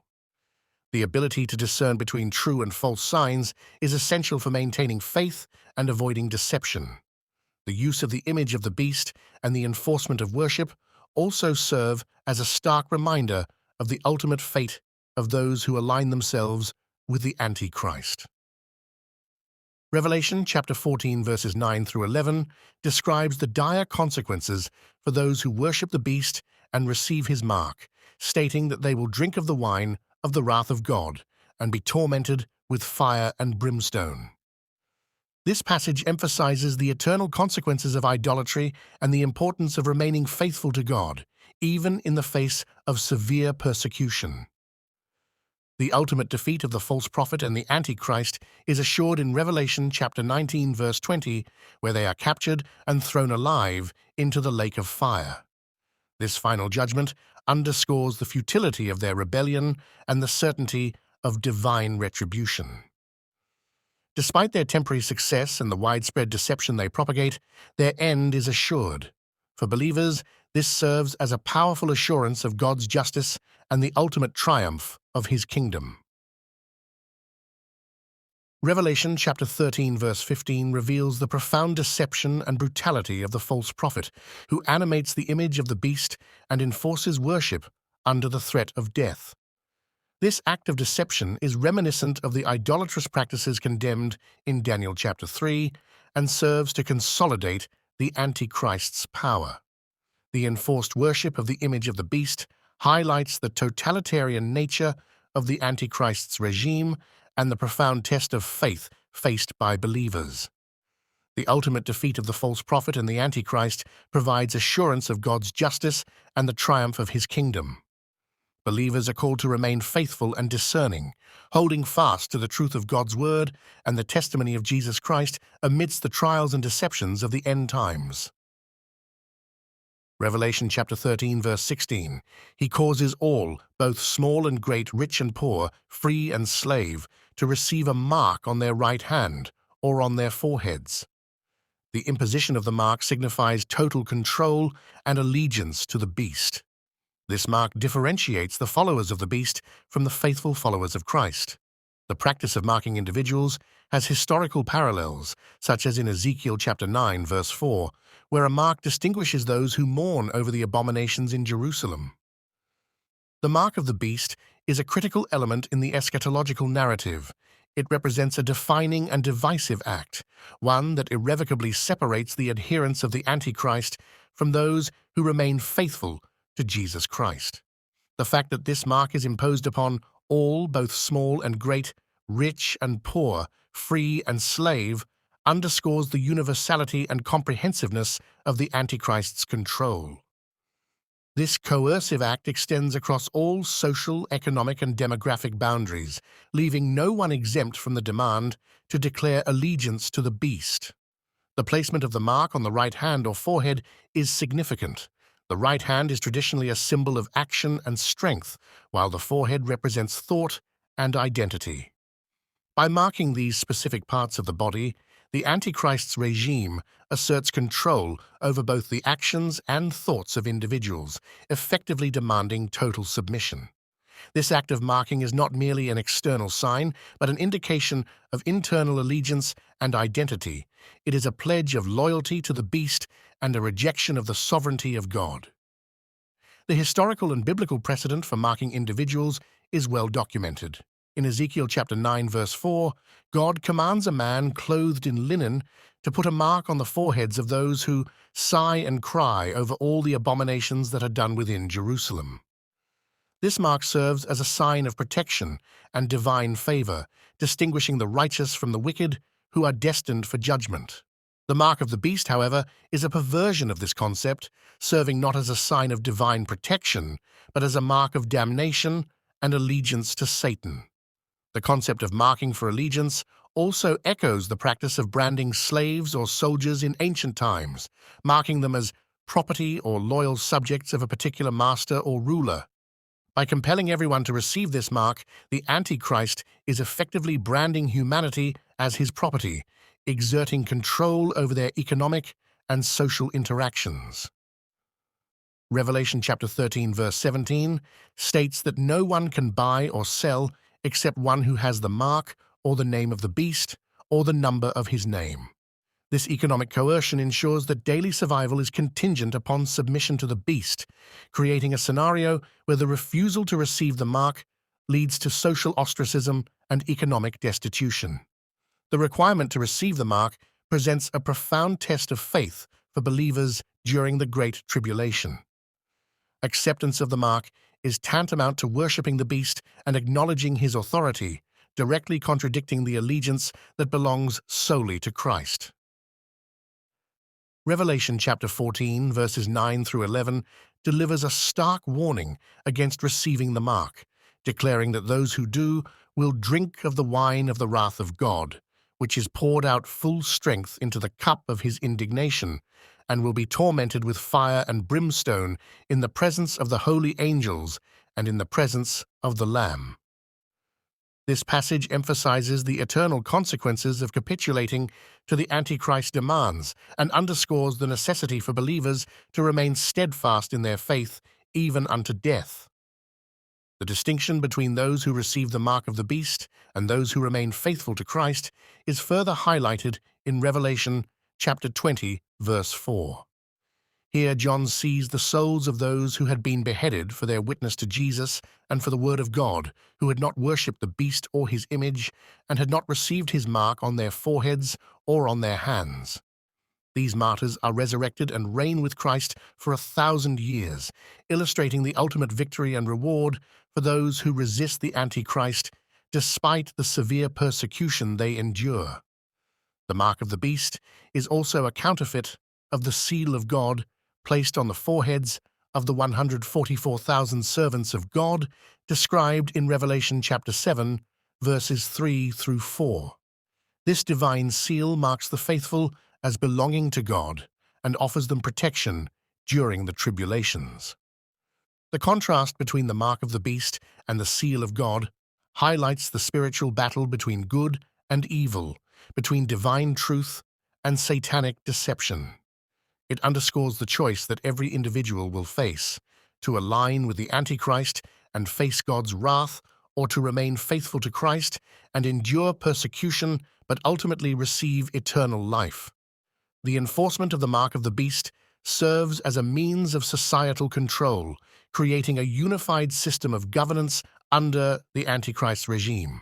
This system of control extends to every aspect of life, influencing commerce, social interactions, and religious practices. The mark becomes a tool of exclusion, marking those who refuse it as enemies of the state and subjects of persecution. This totalitarian control mirrors the oppressive regimes of history that sought to control the populace through fear, coercion, and the suppression of dissent. For believers living in anticipation of these events, the teaching on the mark of the beast serves as a warning and a call to preparedness. It emphasizes the need for spiritual vigilance, a deep understanding of God's word, and an unwavering commitment to Christ. The trials of the Great Tribulation will require believers to stand firm in their faith, rejecting the deceptive allure of false security offered by the Antichrist regime. The assurance of God's ultimate victory and the eternal rewards promised to the faithful provide the strength and courage needed to withstand the pressures of that time. Revelation chapter 13, verse 16 reveals the comprehensive and coercive nature of the Antichrist's control through the imposition of the mark of the beast. This mark signifies total allegiance to the beast and creates a stark division between the followers of the Antichrist and the faithful followers of Christ. The historical parallels of marking individuals, such as in Ezekiel chapter 9, verse 4, underscore the significance of this act as a declaration of loyalty. The requirement to receive the mark, under the threat of economic exclusion and death, presents a profound test of faith for believers during the Great Tribulation. The warnings against receiving the mark and the promises of eternal rewards for those who remain faithful to Christ highlight the spiritual battle between good and evil. Believers are called to remain vigilant, grounded in the truth of God's word, and steadfast in their allegiance to Christ, knowing that their ultimate victory is assured in Him. Revelation chapter 13, verse 17 states, "And that no one may buy or sell except one who has the mark, or the name of the beast, or the number of his name." This verse underscores the profound economic control exercised by the Antichrist's regime, utilizing commerce as a means to enforce allegiance to the beast. The imposition of this mark creates a society where participation in economic activities is contingent upon one's submission to the Antichrist, thereby excluding and marginalizing those who refuse to comply. The economic coercion described in this verse is a formidable tool of oppression. By making the ability to buy and sell contingent upon receiving the mark, the Antichrist ensures that individuals are economically dependent on his regime. This control over commerce serves not only as a means of survival, but also as a mechanism to enforce loyalty. Those who refuse the mark are effectively cut off from the economic system, leading to severe hardship, deprivation, and ultimately starvation. This form of coercion is designed to break the will of those who resist, forcing them into submission or facing dire consequences. Historical parallels to this type of economic control can be seen in various societies where loyalty oaths and marks were required for participation. In ancient Rome, for instance, citizens were often required to offer sacrifices to the emperor and receive a certificate as proof of their loyalty. Those who refused were excluded from societal privileges and faced severe penalties. This practice ensured that political and religious allegiance was maintained through economic and social pressure. Similarly, during the reign of totalitarian regimes in modern history, individuals were often required to demonstrate their loyalty to the ruling party through various means, including membership cards, badges, and public declarations. Failure to comply often resulted in exclusion from economic activities, loss of employment, and social ostracism. The mark of the beast, therefore, represents a totalitarian system that uses economic means to enforce religious and political compliance. The right hand and forehead, where the mark is placed, symbolize action and thought, respectively. By marking these areas, the Antichrist regime claims authority over both the actions and beliefs of individuals.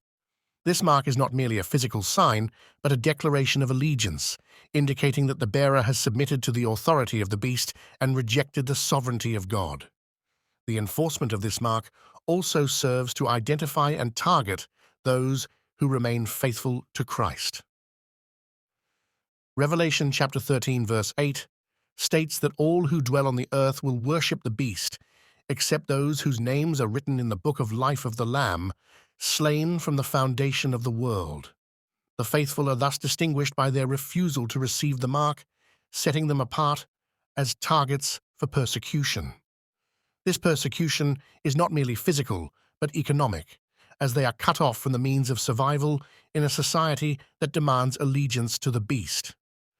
The economic exclusion faced by those who refuse the mark parallels the experiences of early Christians who faced persecution for their refusal to worship Roman gods or the emperor. The Apostle John, who penned the book of Revelation, himself experienced exile on the island of Patmos due to his testimony of Jesus Christ and his refusal to bow to Roman authority. The early Christians often faced loss of property, imprisonment, and death for their steadfastness in the faith. Similarly, during the end times, believers will face severe economic and social penalties for their refusal to worship the beast, necessitating a profound faith and reliance on God's provision. The mark of the beast also serves as a counterfeit to the seal of God, described in Revelation chapter 7, verses 2 through 4, where the servants of God are sealed on their foreheads. This seal signifies God's ownership and protection of his people. In contrast, the mark of the beast signifies allegiance to Satan and subjection to his authority. The stark contrast between the seal of God and the mark of the beast highlights the spiritual battle between good and evil, and the ultimate allegiance each individual must choose. For believers, the teaching on the mark of the beast is a call to steadfast faith and perseverance. The economic pressures and persecution faced during the Great Tribulation will test the resolve of the faithful, requiring them to stand firm in their commitment to Christ despite the severe consequences. Revelation chapter 14, verses 12 through 13 emphasizes the need for patient endurance on the part of the saints who keep the commandments of God and their faith in Jesus. The promise of eternal rest and reward for those who die in the Lord provides hope and encouragement in the face of persecution. The ultimate fate of those who receive the mark of the beast is one of judgment and eternal separation from God. Revelation chapter 14, verses 9 through 11 provides a solemn warning, stating that anyone who worships the beast and his image and receives his mark will drink of the wine of the wrath of God and will be tormented with fire and brimstone. This passage underscores the severity of the consequences for those who align themselves with the Antichrist, emphasizing the importance of remaining faithful to Christ. The economic control exercised through the mark of the beast also highlights the importance of community and mutual support among believers. During times of persecution, the early church often relied on the support and generosity of fellow believers to survive. Acts chapter 2, verses 44 through 45 describes how the early Christians had all things in common and sold their possessions and goods to distribute to anyone in need. Similarly, during the Great Tribulation, believers will need to support and care for one another, sharing resources and providing for each other's needs in the face of economic exclusion. The teaching on the mark of the beast serves as a sobering reminder of the realities of spiritual warfare and the cost of discipleship. It calls believers to be vigilant, discerning, and prepared to face persecution for the sake of Christ. The promises of God's ultimate victory and the eternal rewards for the faithful provide the strength and encouragement needed to endure the trials and tribulations of the end times. Revelation chapter 13, verse 17 reveals the profound economic control exercised by the Antichrist regime through the imposition of the mark of the beast. This mark signifies total allegiance to the beast and creates a society where economic participation is contingent upon submission to the Antichrist. The historical parallels of loyalty oaths and marks underscore the coercive nature of this system. For believers, this verse is a call to steadfast faith and perseverance as they face severe economic and social penalties for their refusal to worship the beast. The teaching on the mark of the beast emphasizes the importance of community support among believers and the ultimate victory and eternal rewards promised to the faithful. The economic control and persecution faced during the Great Tribulation highlight the realities of spiritual warfare and the cost of discipleship, calling believers to remain vigilant, discerning, and prepared to endure for the sake of Christ. Revelation chapter 13, verse 18 states, "Here is wisdom. Let him who has understanding calculate the number of the beast, for it is the number of a man. His number is 666.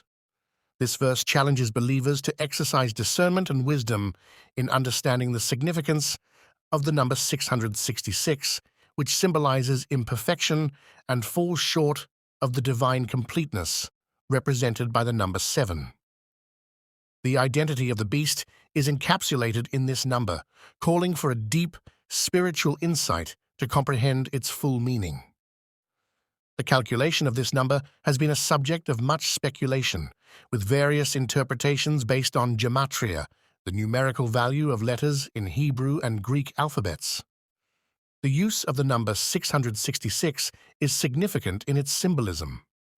Throughout the Bible, the number 7 represents perfection and completeness, as seen in the 7 days of creation, Genesis chapter 1, the 7 spirits of God, Revelation chapter 1 verse 4, and the 7 churches, Revelation chapter 2 through 3. In contrast, the number 6 falls short of this perfection, symbolizing imperfection and humanity's inherent fallibility.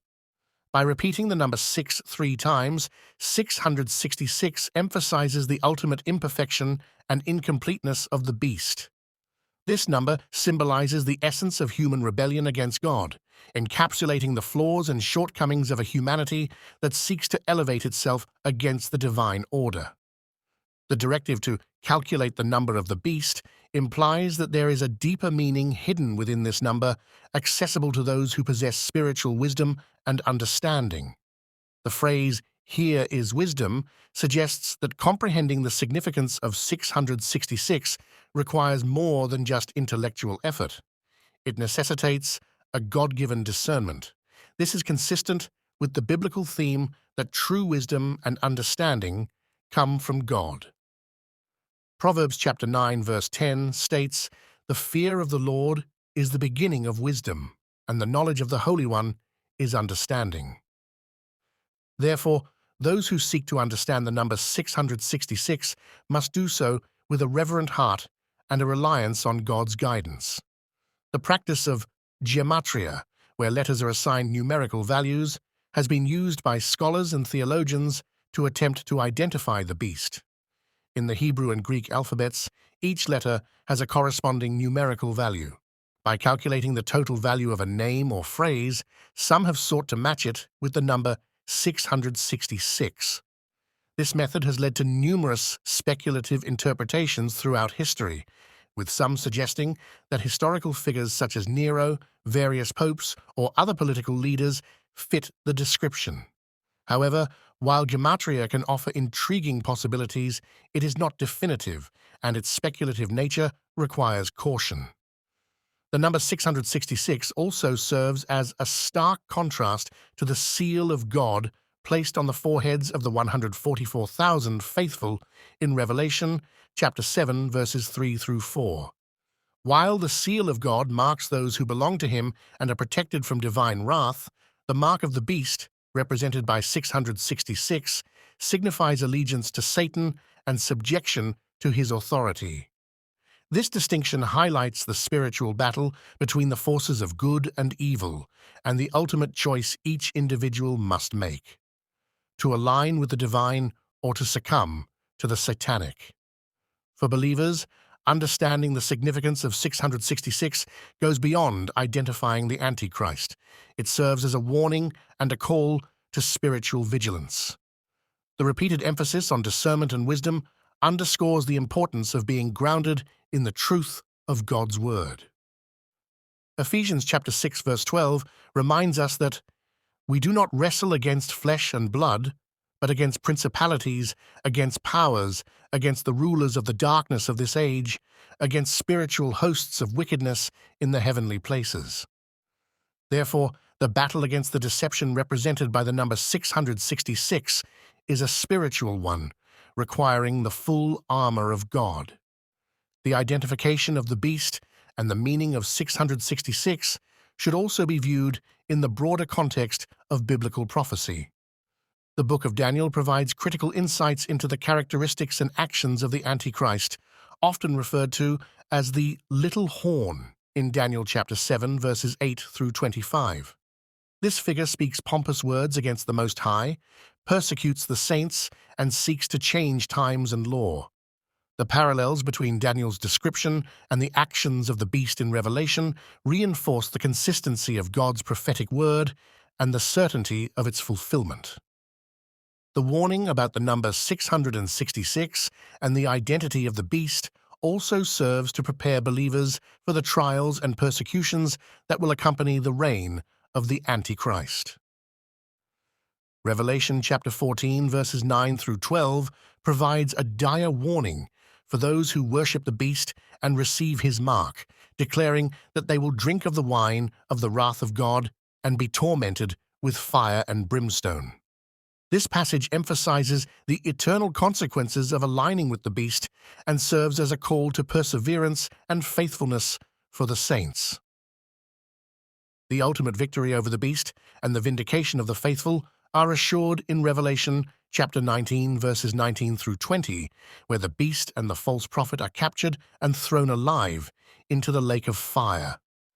This final judgment underscores the futility of rebellion against God and the certainty of divine justice. For believers, this assurance of victory provides hope and encouragement to endure the trials and tribulations of the end times. Revelation chapter 13, verse 18, challenges believers to exercise wisdom and discernment in understanding the number of the beast, 666. This number symbolizes imperfection and falls short of the divine completeness represented by the number 7. The identity of the beast is encapsulated in this number, calling for deep spiritual insight to comprehend its full meaning. The calculation of this number has been the subject of much speculation, with various interpretations based on gematria. However, the true understanding of 666 requires a God-given discernment and a reliance on the truth of God's Word. The number serves as a stark warning of the spiritual battle between good and evil and the ultimate choice each individual must make. Believers are called to remain vigilant, grounded in Scripture, and steadfast in their faith, knowing that God's ultimate victory is assured. The warning against the mark of the beast and the eternal consequences of aligning with the Antichrist highlight the importance of perseverance and faithfulness in the face of persecution. The assurance of God's justice and the ultimate vindication of the faithful provide hope and encouragement to endure the trials and tribulations of the end times. Revelation chapter 13 provides a detailed prophecy concerning the rise and reign of two beasts during the Great Tribulation. The first beast, emerging from the sea, is a political leader who embodies the culmination of human rebellion and satanic influence. He possesses unparalleled power and authority granted by the dragon, and his rise to dominance is marked by blasphemous proclamations and oppressive rule. The description of this beast, with its 7 heads and 10 horns, parallels the vision in Daniel chapter 7, indicating a revived empire that surpasses all previous world powers in its tyranny and blasphemy. The second beast, rising from the earth, serves as a religious leader, often identified as the false prophet. This beast wields all the authority of the first beast in his presence, acting as his enforcer and chief propagandist. His lamb-like appearance is a deceptive facade, masking his true nature as a servant of the dragon.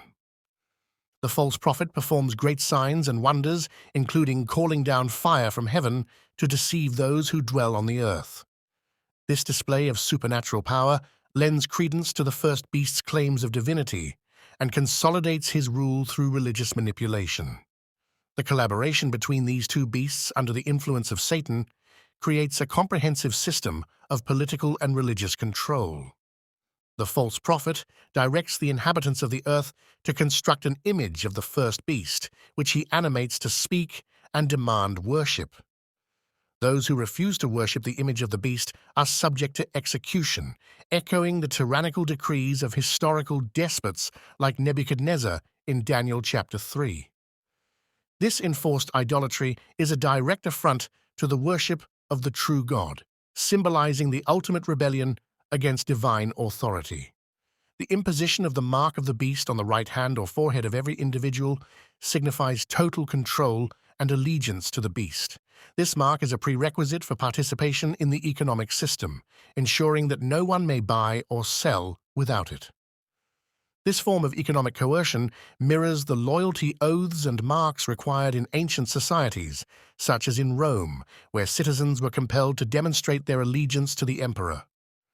The mark of the beast serves as a counterfeit to the seal of God placed on the foreheads of the 144,000 faithful in Revelation chapter 7, highlighting the spiritual battle between the forces of good and evil. The number of the beast, 666, symbolizes imperfection and human fallibility, falling short of the divine completeness represented by the number 7. This number encapsulates the essence of the beast's identity and calls for wisdom and discernment to understand its significance. The calculation of this number through gematria has led to various speculative interpretations, but its true meaning requires God-given insight. Believers are called to vigilance, discernment, and steadfast faith in the face of intense persecution and deception. The literal interpretation of these verses underscores the future fulfillment of these events, affirming the certainty of their occurrence. The detailed prophecy in Revelation chapter 13 serves as both a warning and an encouragement to the faithful, reminding them of the reality of spiritual warfare and the ultimate victory of Christ and his kingdom. The rise of the Antichrist and the false prophet marks the beginning of the final and most intense phase of the Great Tribulation.